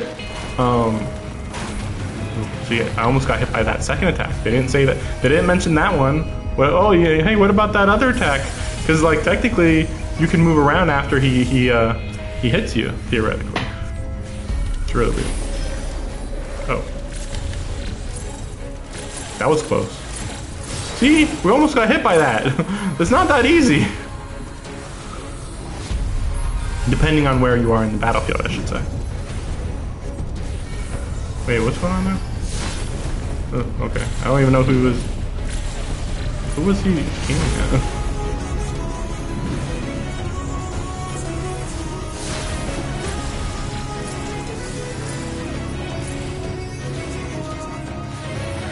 I mean, I suppose it's not that bad, but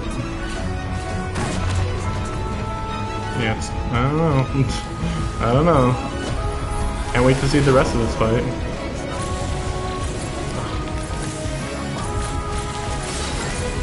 I could not tell. I thought that was just a typical knockback type of thing. How am I supposed to know otherwise? Man?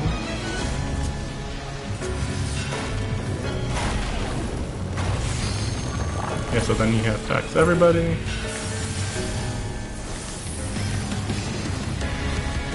Don't go near the guy if you got low health, idiots! Like, sheesh. Is that a dancer? Maybe that's what's going on. Because I've been wondering. And now it feels like if we have a dancer going on, maybe that's what's going on.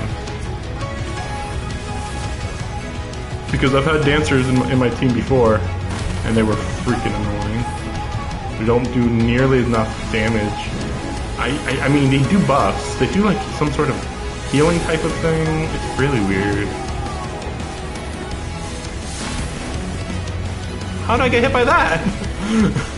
How did I get hit by that? No, really. What the fuck was that?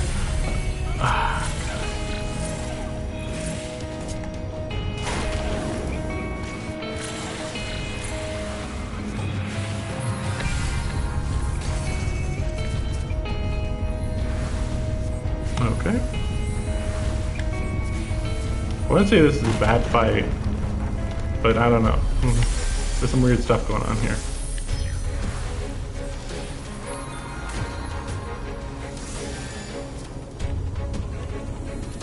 Oh, sheesh. Yeah, see, like, I got the healing, I got the AoE healing on them earlier, but it didn't seem to last.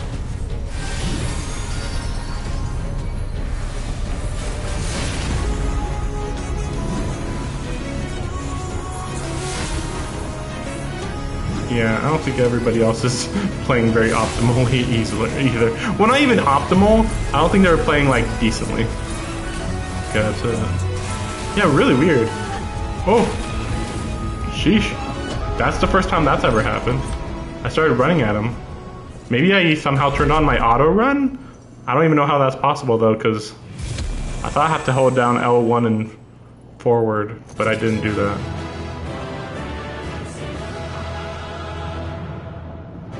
Guess we'll see what happens.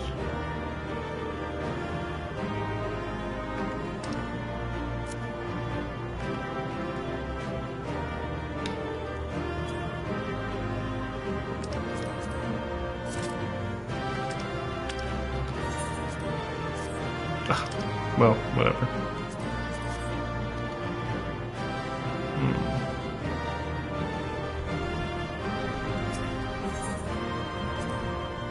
Yeah, I just realized we had a black mage and a dancer. I think that's literally the worst you can get. Well, I don't even know who. I think that's the last of them. I don't even know who the tank was. I think it might have been Warrior, which is the worst one, I think. Nevertheless, we should remain vigilant. Well, I don't know. I've heard Warrior is really good, though, so I don't know. I don't know. Urianger, something occurred to me while we were fighting. These enemies.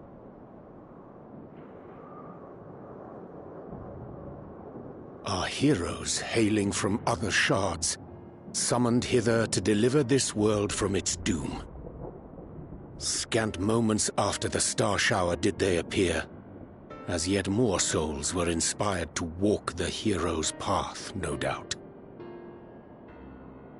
Thus did hopes for salvation of realms near and far resonate and converge, lending still greater strength unto our adversary. So that's ELIDIBUS's game. But first things first.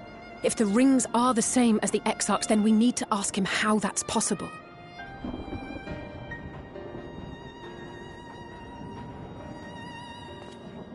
The Crystarium is close. Let us press on.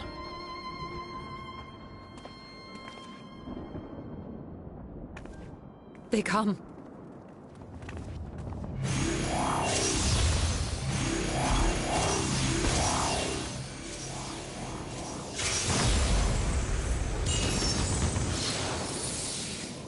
There are So two near samurai and in the yet so front. far. Like, really. Also, why are these guys all faceless, emotionless, mindless beings? In the chaos of conflict, one can always find an opening to exploit. Yeah, like, Whoever taught you that why is are a they wise just man fighting indeed, us? Like, and mindlessly? good with a gun blade. But yes, I dare say we can create an opening wide enough for at least one of us to slip through. That being you, of course. Though others are welcome to follow in your wake. Reen and I will keep our guests occupied. Brave and selfless as ever. Yet the two of you may struggle to fool our foes, etherically sensitive as they are. Had you a comrade who could use destructive magics to wreak havoc upon the ambient ether, on the other hand?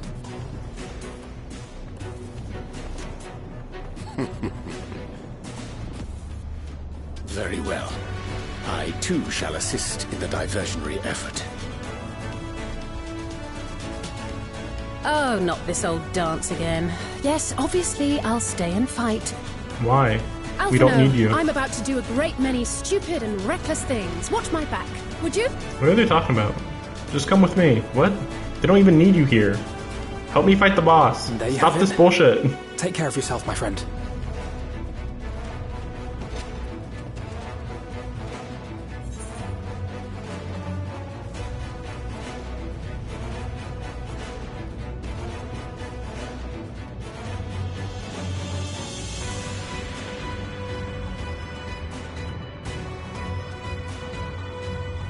Rest assured, I have no intention of expending any of mine this day.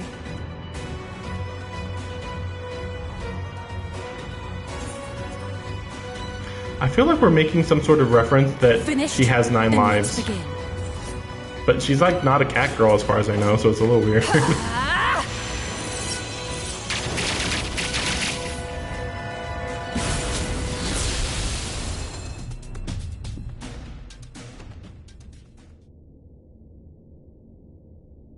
Okay.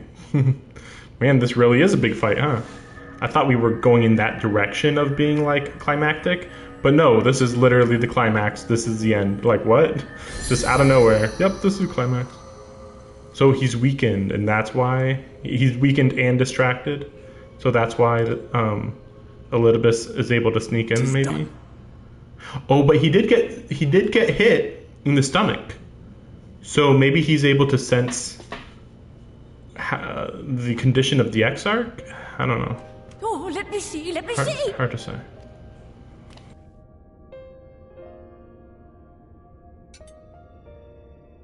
Oh, yes! Your memories are preserved safely within. We've done it at last!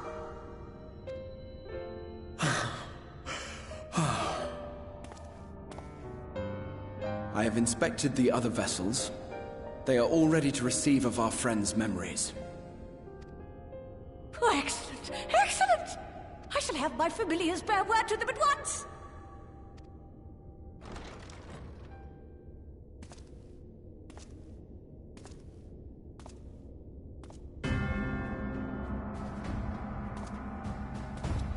ELIDIBUS.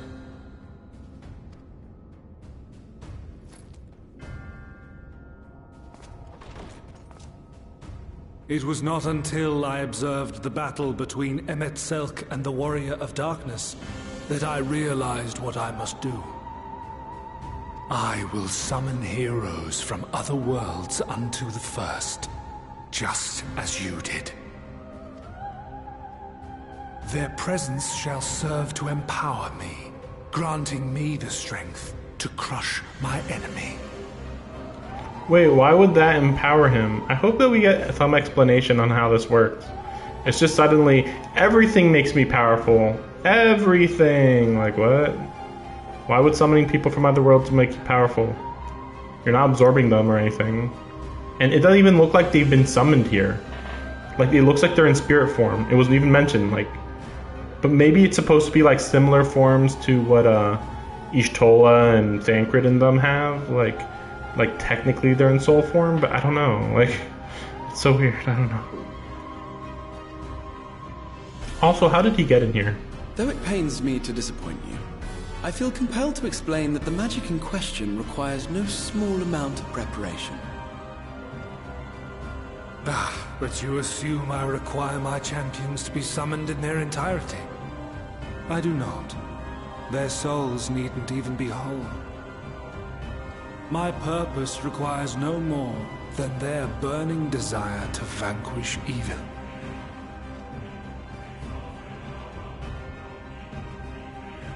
This I shall sear upon the ether, raising thereby an army of phantom heroes to whom I shall whisper, as I have to so many over the ages.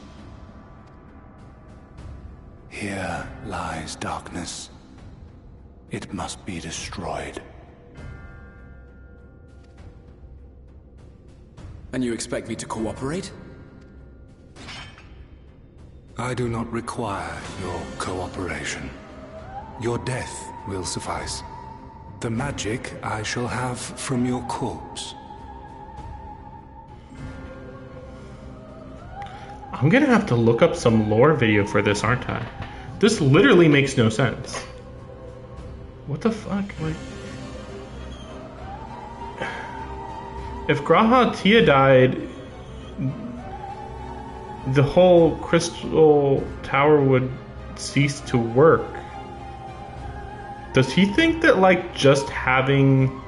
Oh, I guess maybe he means that he would, like, take over his body, maybe. Right? Like, that would make sense. Go, Lugus! Lugus? Lugus? Who? Oh, battle mode. Right, because, yeah, we fought him as a boss. What is this crazy creature that he can transform into, though?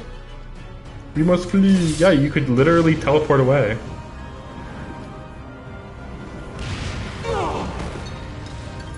Oh no. Okay, I don't get it. Okay, and then? But what is this? Yeah, what is it?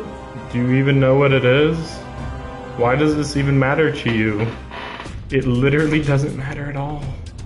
Oh wait, maybe this is supposed to be the crystal that has his memories, and therefore he can just absorb the memories from the crystal?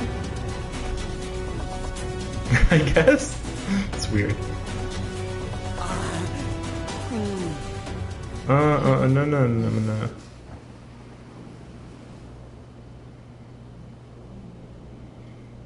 Yeah, just teleported away shortly. Short distance away. And then he was like, oh, I don't need to kill you because this crystal has your memories. So is Beck lugged at? No, it should be fine. They're a boss. My friend, how did you? How did I what? No matter. ELIDIBUS. He took us unawares. How did he enter the crystal tower? How?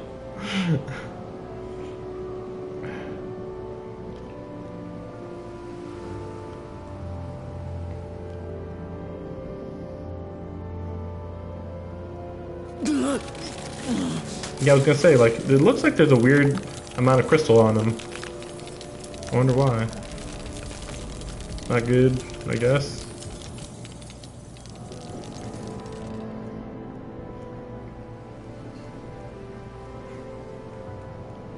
It was all we could do. to raise a ward to hinder his steps. And so we fled. But he took it. The vessel with the Exarch's memories. Yeah, and that's why he can summon people, I guess. Forgive me. Forgive me. The vessel bears not only my memories, but my blood. The blood of Allegan royalty, granting him the means to control the tower. That is complete bullshit. Because first of all, we know for a fact that the eyes are what make it so you can control the tower. Also, like, that amount of blood is so minor, you're really gonna say, yeah, I flung some blood and they can use it to control the tower.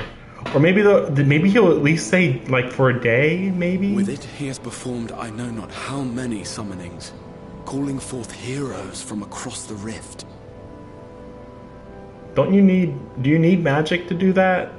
I'm really hating this right now. Like, this is stupid. Like, really bad plot. And everything was going as you fine can see, otherwise. The burden upon the tower is beginning to tell. Why? We still never got an explanation about how this even works. Like, why is it that he needed to combine with the tower to use the tower's full abilities, but for some reason ELIDIBUS is just using it like it's no big deal? And then apparently ELIDIBUS is using it like it's no big deal, but the Crystal Exarch is still taking the toll of the damage, like, from using the tower? I don't get it. Yeah, this is my face. What the fuck are you talking about? Yeah, you know what? I'll be right back. I'm gonna go get something more to eat, and we'll just stick on this face real quick.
So something that did occur to me is that maybe they made it this way, the story this way, so that Elidibus would quickly get enough confidence that he could overcome the Warrior of Light. That's why he's doing all this now. Because otherwise it's like, well, you could have done this at any time, theoretically. I mean, I guess the idea was that he wasn't going to do anything to interfere with Em itself, but it's still like, I don't know, it's just really weird. It's just really, really weird. I'll just summon random people from other shards. Like, what? What the fuck? I'll just summon people from other shards. Like, he's just like, well, they're in an incomplete state. That's why they don't have any, like, mind to stop themselves from fighting you. But it's like, how did you even do that? How did you know you could even do that? How did anybody even know what the summoning circle looked like to summon you from a different world? Because it was really weird when Ishtola started being like, that's exactly the type of summoning circle used to summon us. It's like, how do you know that? I thought he always summoned people when they were... It always seemed like it wasn't like, I summoned you from the first, and then they're like, hey, what's going on? You know, they were waiting for you there. Otherwise, why is it that he summoned you again, and then, yeah, sure, you weren't summoned into the tower, but then you got to the tower, and nobody else was there to greet you. Just for dramatic reveal, apparently.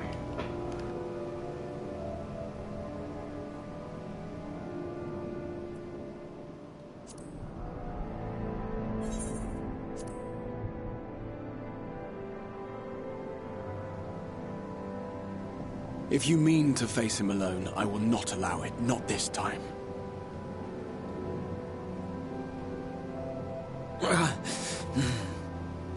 Elidibus has exploited the people's nobility, twisted their purest intentions for terrible ends. And I cannot let it stand. As Exarch, it is my duty to protect them, to defend their hopes and dreams. So I am going to the Crystal Tower, with or without your blessing.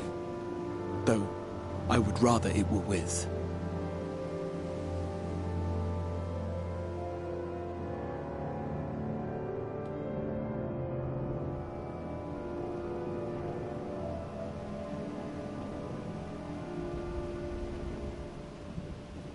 Thank you. I joined you, But I would only be a burden. Better that I remain here with my gremlins. I shall send help. Stay strong, my friend, and take heart. By binding Elidibus within the tower, we have done more than simply delay him. Much like our adversary, I am not wont to show my hand prematurely, but the time has come to bring my strongest card to bear.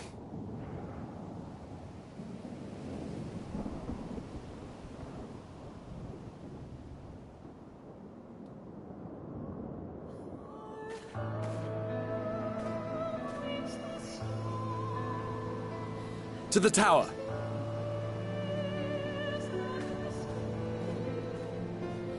Okay. So they sealed him in the tower. It's a little weird because, like, I feel like you should be sealed in the tower anyway, because you're not of royal blood. Like, that was the whole point. That only those with royal blood can be in there. And he's like, yeah, I have like a handkerchief with some blood on it. Did that count? Yeah, I guess so. No, it doesn't. We already know that that's not the case. Like, there's a difference between just some blood and the person, you know? Like, remember that there was, I'd like to remind you, there was a clone of the last king that made the tower inside. So why is it that the clone doesn't count for having royal blood? Curious. Curious. The fuck?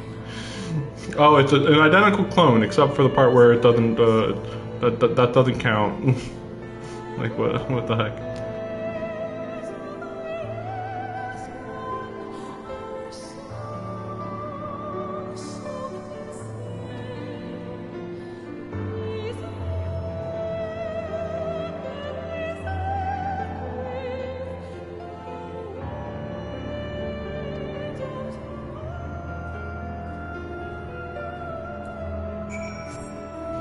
I'm still wondering, why is it that they can't, I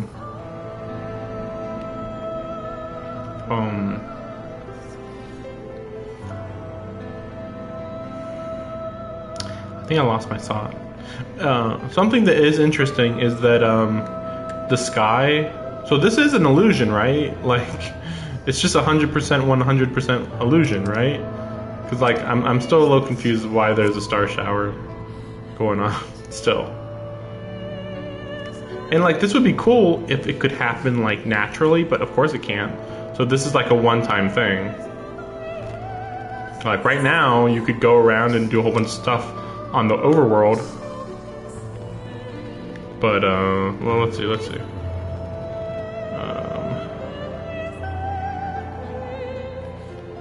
Let's just see what it looks like in a different zone. I'm just wondering, like, did they actually put the effort in here? Or are they gonna be localized? No, they literally put it everywhere. Which isn't even to say that this is a good idea. Because this is cool. But like, kind of nonsense? Like, okay, so over all of, you know, all of this, he cast this spell. Seemingly, just so he could,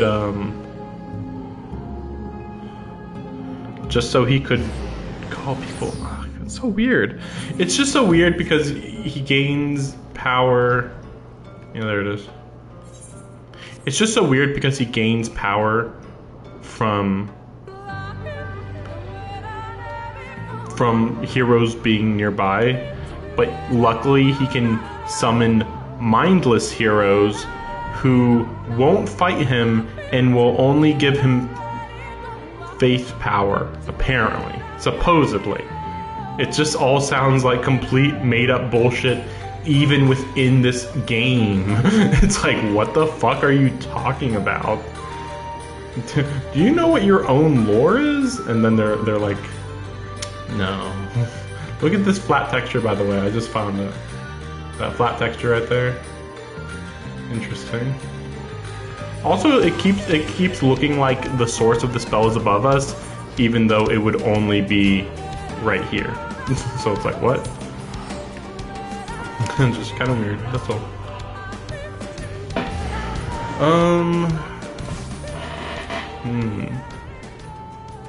I better hurry up and get through this. I wasn't planning to end soon, but I think it is pretty late. Yeah. Probably won't be a better time to end it after this story mission's over. Quite a short stream today. I was just trying to catch up on stuff all today because I was out of town and all that. It's all complicated. More complicated than I'd want it to be, at least. Oh, we can't have this scene voiced. We're darkness. Exarch, please forgive us. Whatever. It wasn't planned. I need you to assemble a rescue party. Yeah. He's just asleep over there. Yep. How did you get hurt?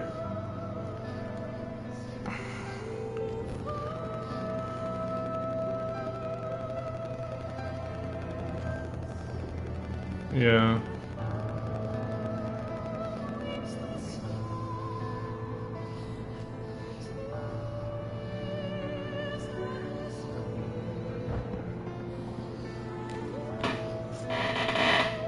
It's really weird because ELIDIBUS is apparently mind controlling every single specter that he summoned, and apparently he summoned hundreds or something. Oh my gosh, it's his head guard person. Yeah, why? Yeah, like why did they even do this giant reveal? Oh my gosh. Like, yeah, Who else would it be? There is no other named character that you were trying to do a dramatic reveal for.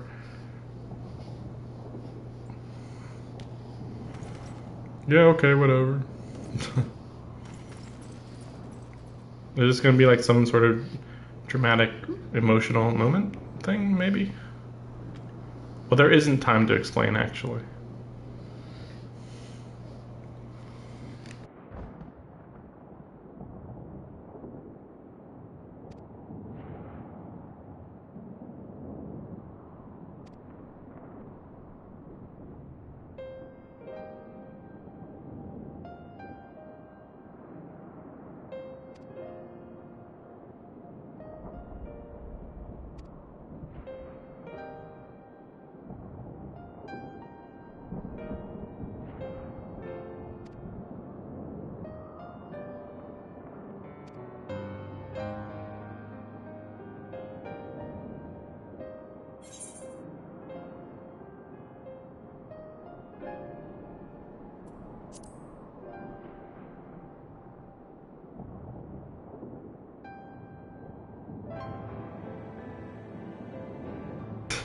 We literally can, I mean,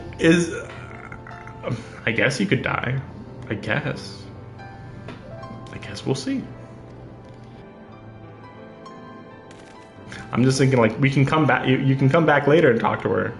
But, like, are we actually, like, building up that he actually will die here? And so then he will never have a chance to talk to her? Except for right now?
Couldn't afford voice acting for this scene. Not important enough. Like, sheesh, man. Just voice act it already, man. Gosh. Oh wow, and then we just skipped to the we're inside of the city already? Really? Okay.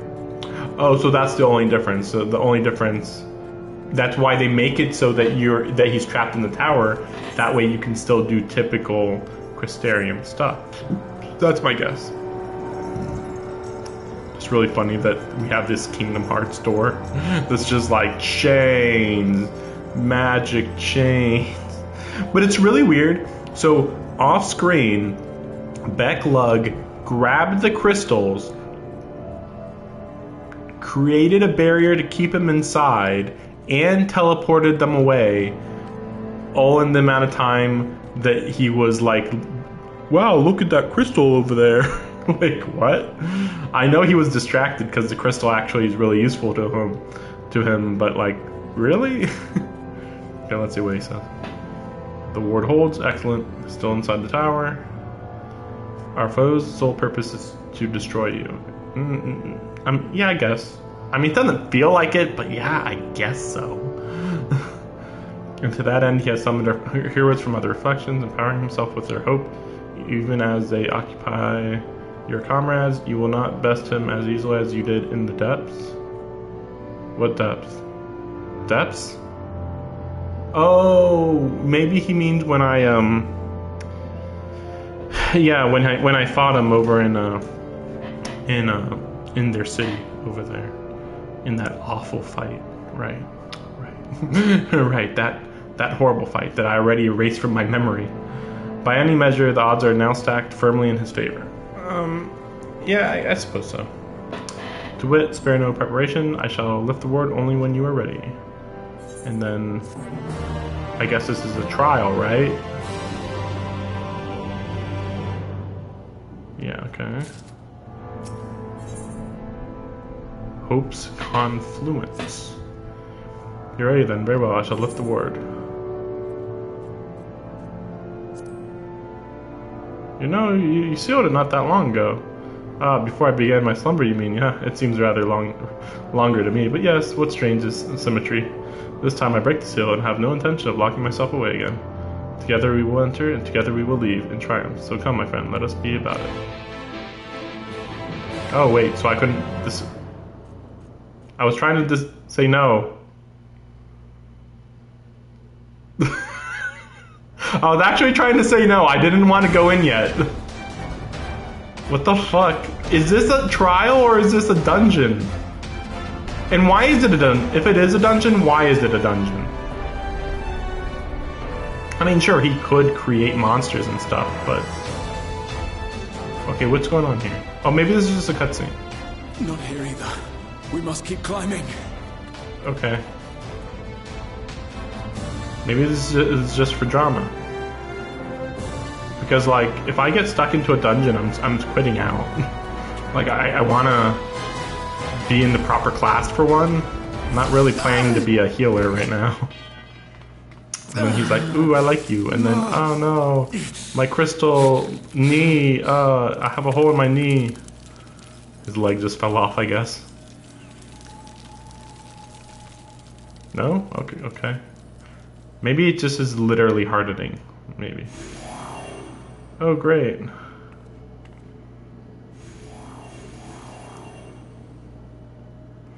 Yeah, we didn't think that this might happen, huh?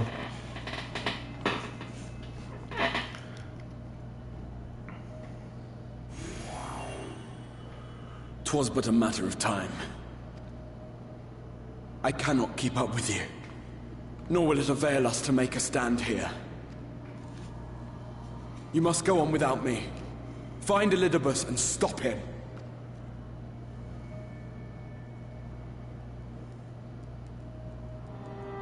Meaning? Worry not, my friend. Though I am no warrior, I have learned to hold my own over the years. But you are a warrior. What? when we first met, you definitely were a warrior, but okay. When first we explored this tower, you and your fellow adventurers formed the van, while I was left to follow in your wake. Formed the van? What does that mean when cars don't exist in this world? What does van mean before vans? Do you mean the cavalry or like the main force? Or there's probably some better word that I'm not thinking of. Definitely not van. The heck? Caravan? Yeah, follow in your wake. Suffice it to say, I was not best pleased with the arrangement. How I wished that I could join you. So it seems like it's going to be a trial. And now I have. Here where it all began. I was right to trust in you, and the power of your legacy, of your name, to let them guide my every deed. You mean, and the power of your legacy, of your name. Not the power of your legacy, your name. The power of your legacy, of your name. Like, no, of your legacy, of your name. Same thing. Anyway, whatever. And my character's like, oh, I forgot something, I don't know. For ELIDIBUS is my name, and my mission, guiding my every deed.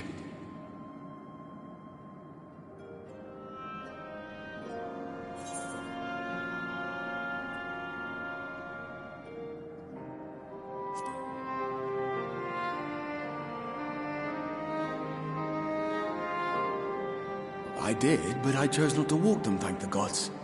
Why ever would you ask me such a thing?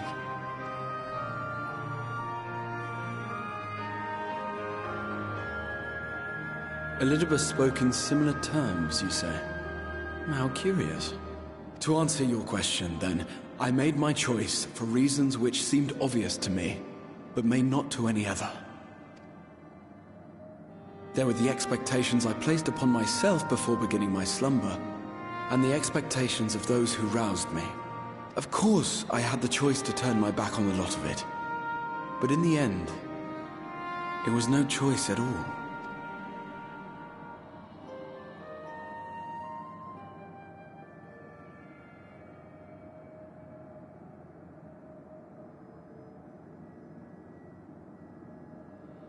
I cherish the time I spent with you and the others.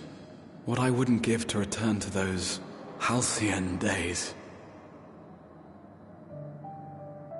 Chasing ancient secrets, overcoming trial after trial with the aid of like-minded comrades.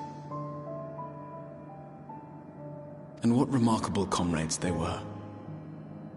In such company, I felt as if I were a character in the epic tales that had stirred my heart as a boy. As if my dream had come true.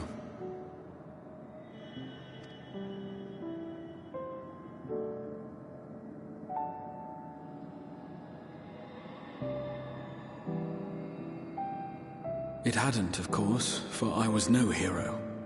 Neither then nor after. Though the world to which I awakened and the first were beset with myriad problems, I rarely knew how best to play my part.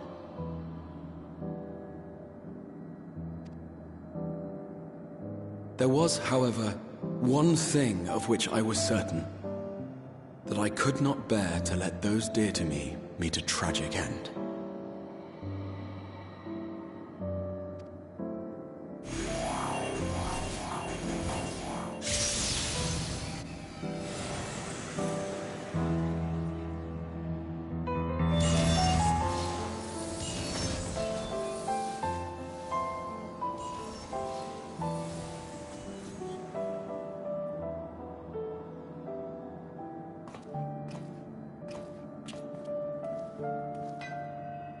I'm afraid our time is up. Go!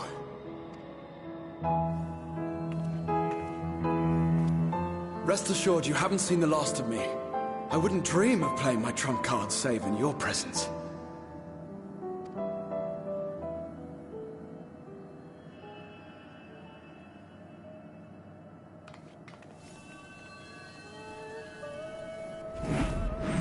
Break!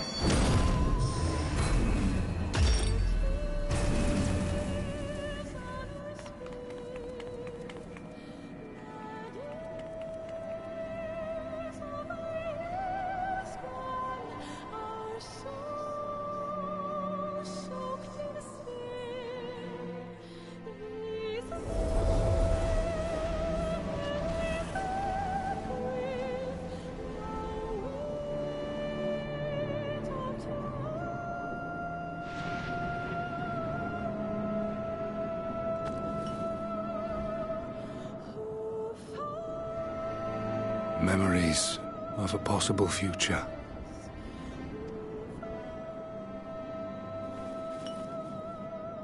Worthless, all. Worthless as memories of the only past. Fated to fray and fade into oblivion.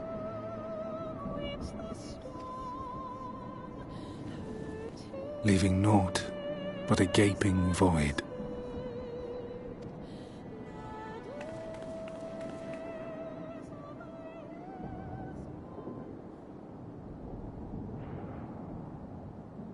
The Waking Sands. Yes, that was the place. The place I first made myself known to you and yours.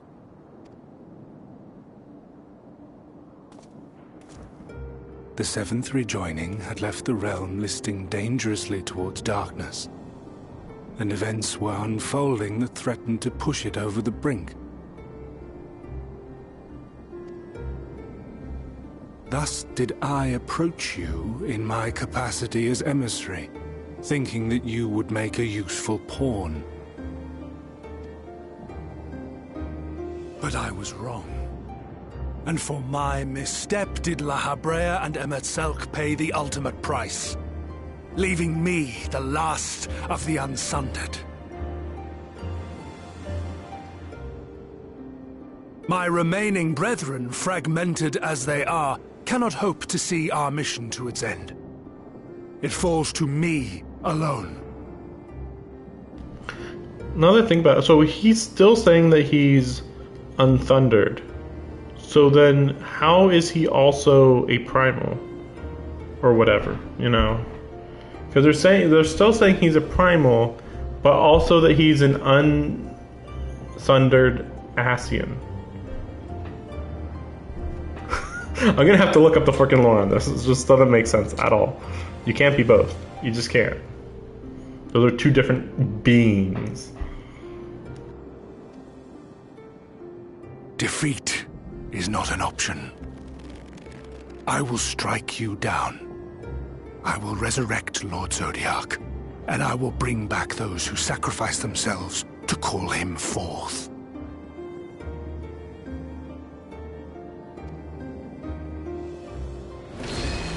Though it take 1,000 years, upon my honor as ELIDIBUS, emissary of the Convocation of 14, I will see this done.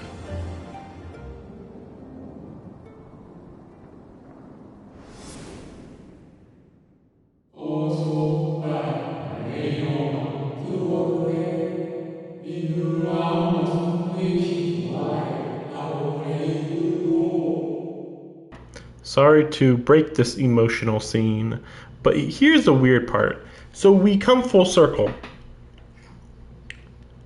Can Ascians be reincarnated? Because if the... Oh no, that's right. If you're eaten by a... Well, eaten by a primal, then I think you're dead.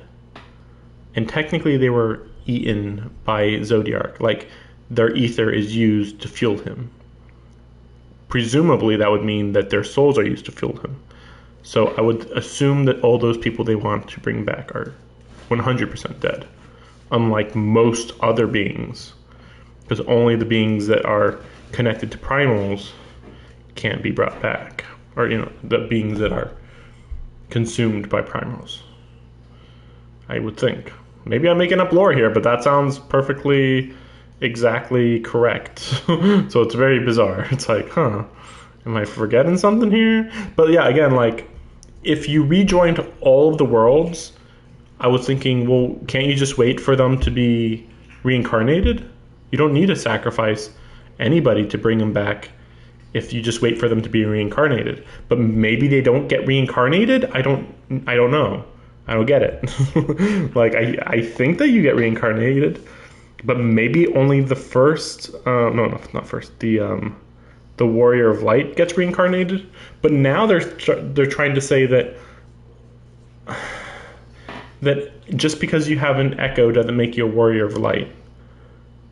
But still, it has been mentioned, even in Stormblood, that there was a previous Warrior of Light, and it's strongly implied that it's you in your previous life. So am I the Warrior of the Light, the only one that has reincarnation? So weird. Because, like, again, like, yeah, right now the Ascians are all dead. The true Ascians are all dead. But they died. It's weird because they're in soul form. They can be killed and then they go to soul form. When they're in soul form, when we hit them with the light, does that kill them or purify them? That's what I'm confused about. Like this, when we use our like big light blade or whatever, is it killing them or is it just sending them? Is it sending them to heaven or whatever, the ethereal stream or whatever, the afterlife, or is it actually destroying their soul forever? Because I don't know.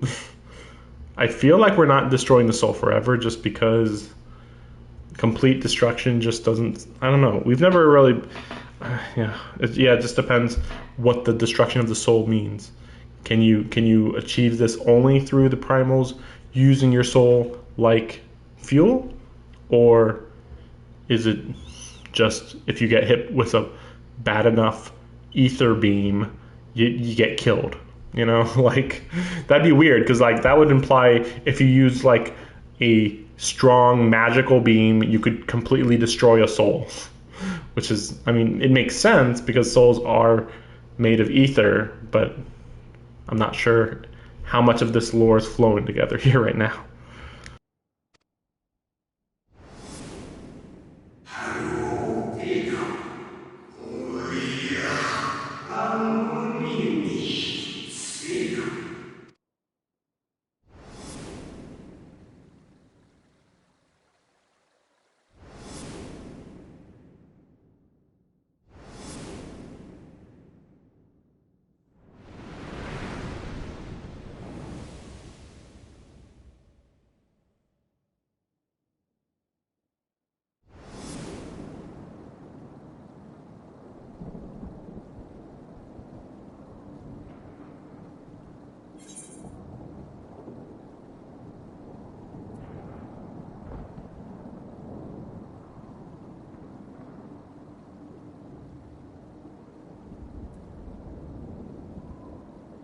See, this is why I'm confused, because it's like, again, does that mean that their souls were eaten up by Zodiark? We don't know. And we could have been told this right now, but we aren't. We just have to kind of go based on past information that hasn't been mentioned in 200 hours or something.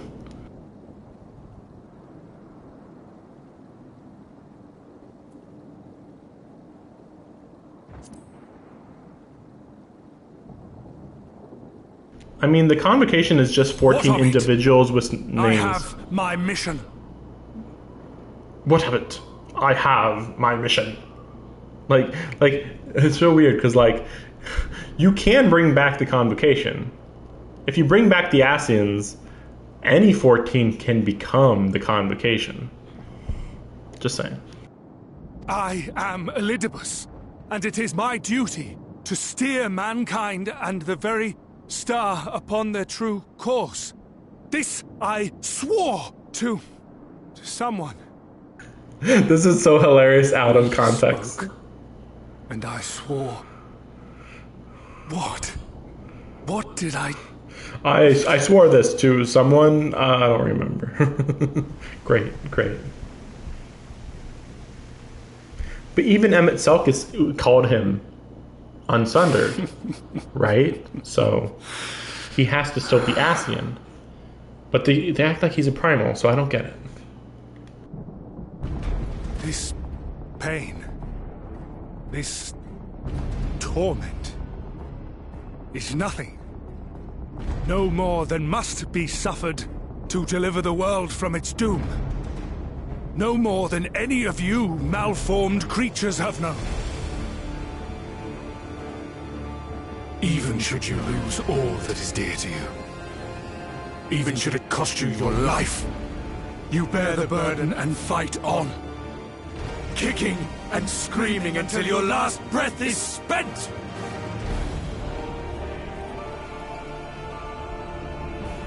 Aye, it's true. We've lost much and more. Known unimaginable suffering. But through it all, we never, ever forgot what was dear to us. And that's what gave us the strength to carry on.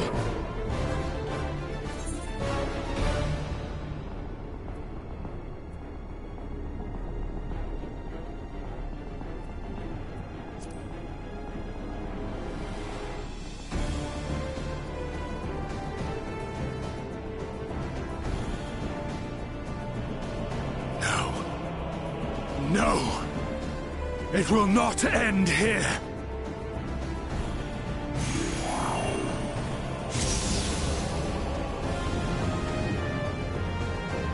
Champions from beyond the rift, heed my call.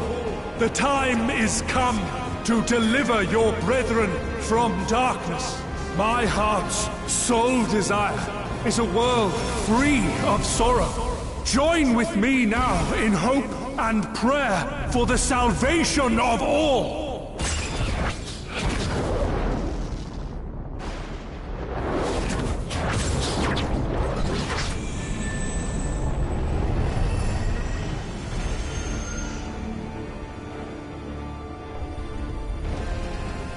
If you would usher in the end, then with my all shall I oppose you.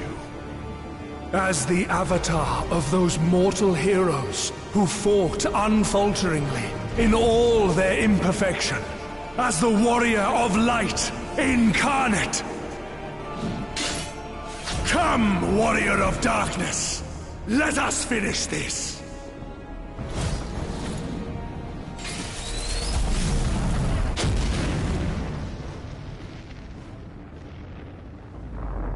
What?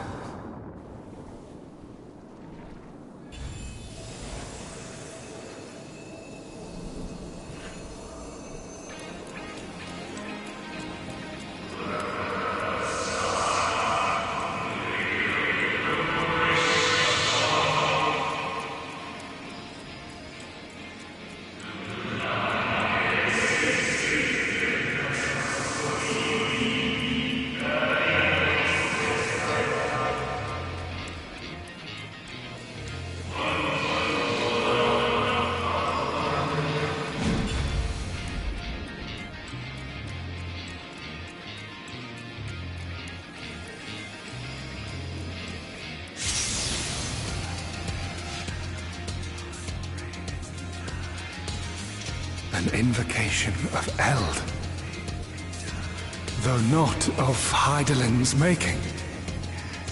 What are you? No, it matters not. You are the enemy, and you will fall. Even should it cost me everything, I will not forsake my duty.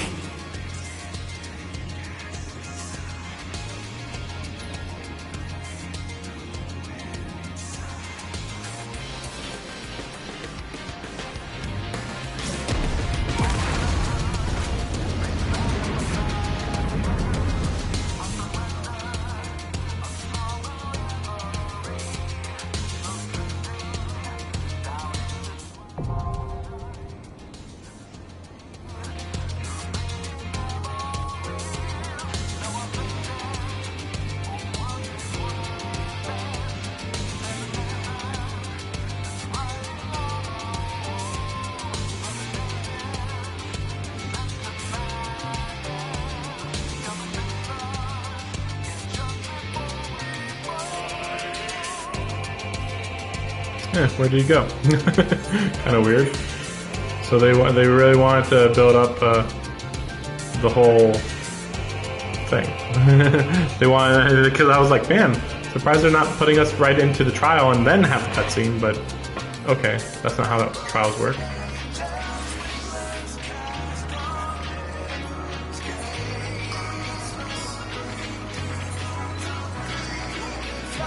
Oh, can I not? Oh yeah, I was like, what? Can I not use it? Okay.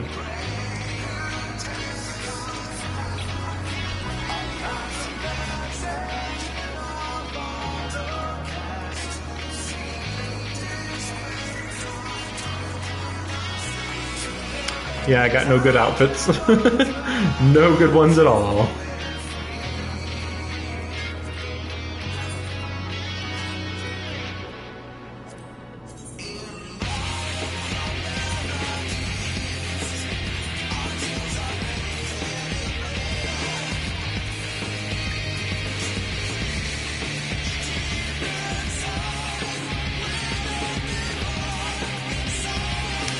Okay. No, I definitely don't want to have the cutscene looking like that. That would be lame.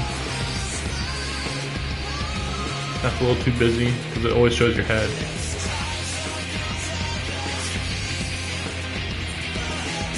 How about that one?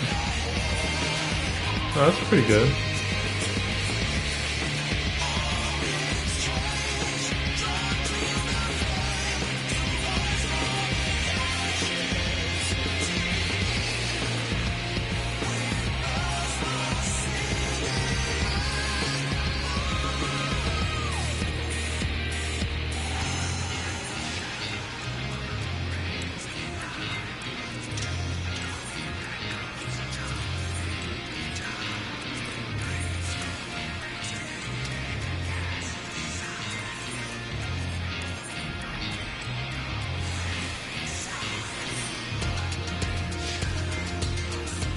It's a little typical, but I'm not really against it.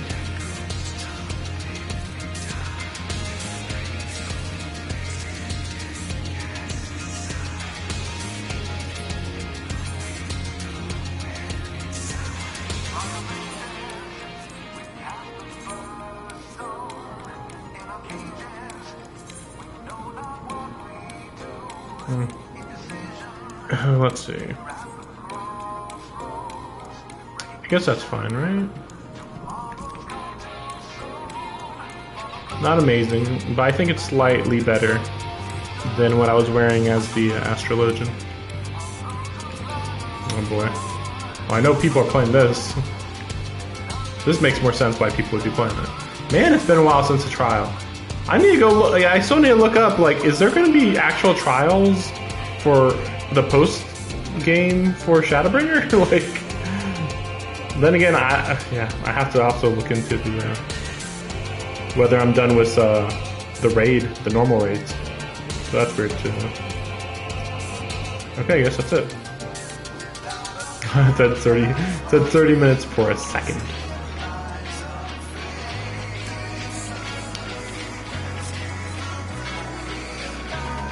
Can't believe we're doing a boss fight here. Sheesh.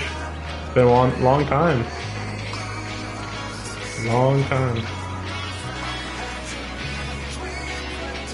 It's really funny because, like, I wish that we could go into the Crystal Tower and actually, like, go to a few floors. And it's also weird because, like, we're still not at the top. Like, we're in the throne room, but it's not the top. Like, what the heck?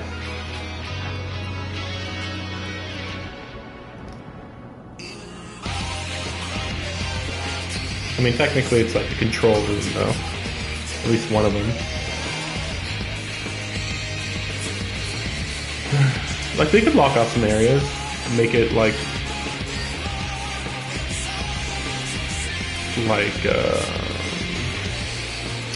well, they could make like a simplified version. You know, they even got the water here. That's pretty cool. Who knows where it goes though? From up top, or no, from down below, you don't even see this water. So I guess at that edge, it's just going back into the tower, I guess, right? Because from a distance, this thing always looks like 2D. It's so weird. I assume it is 2D. Well, no, well, yeah, it can't be 2D though, because it's been, you know, it's been you know, what do you call it?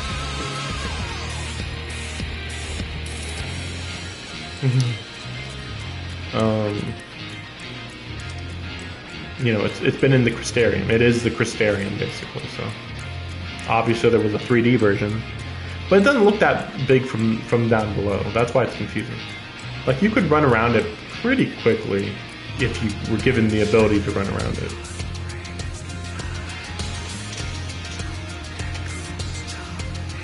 Like, it's less than a mile in circumference. Like, look at all this, how big this is. I feel like this is weirdly big, given how the tower... Maybe we're not even close to the top, though. Maybe we're only, like, halfway. Because, you know, it's like this, and halfway up, there'd be a good amount of room still. But, yeah, like, you would think that the throne room would be near the top, so it's weird. Like, it feels like we should be, like, up there, but if we were, this area would be, like, half as big as it is, or something like that. I think that's why it's weird.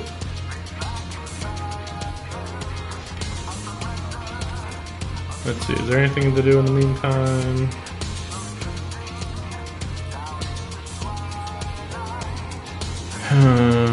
Well, wait. This is right.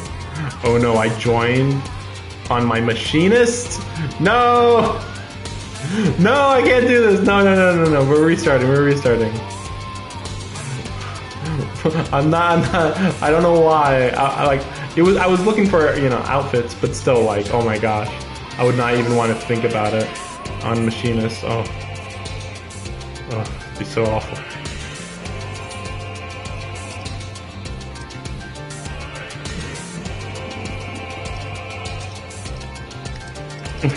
Sorry. Maybe. Yeah, this is fine.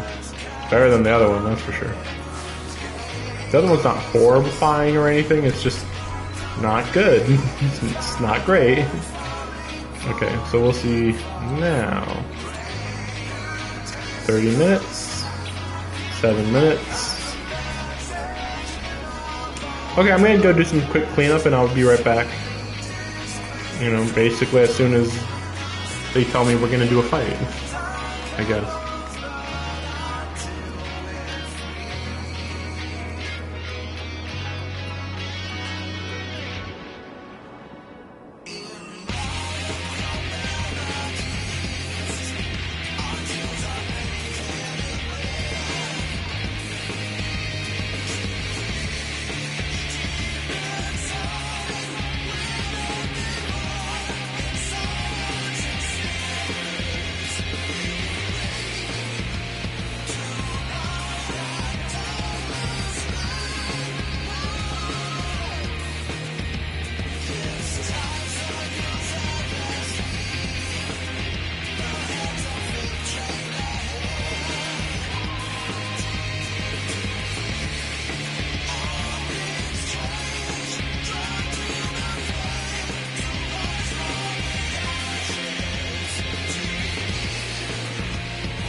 I got some half-finished Jello.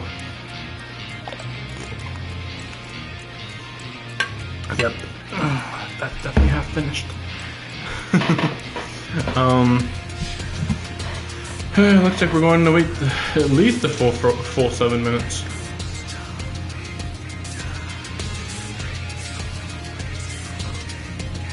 Maybe I should leave. As dramatic as this is, I want to at least be sure that I'm that my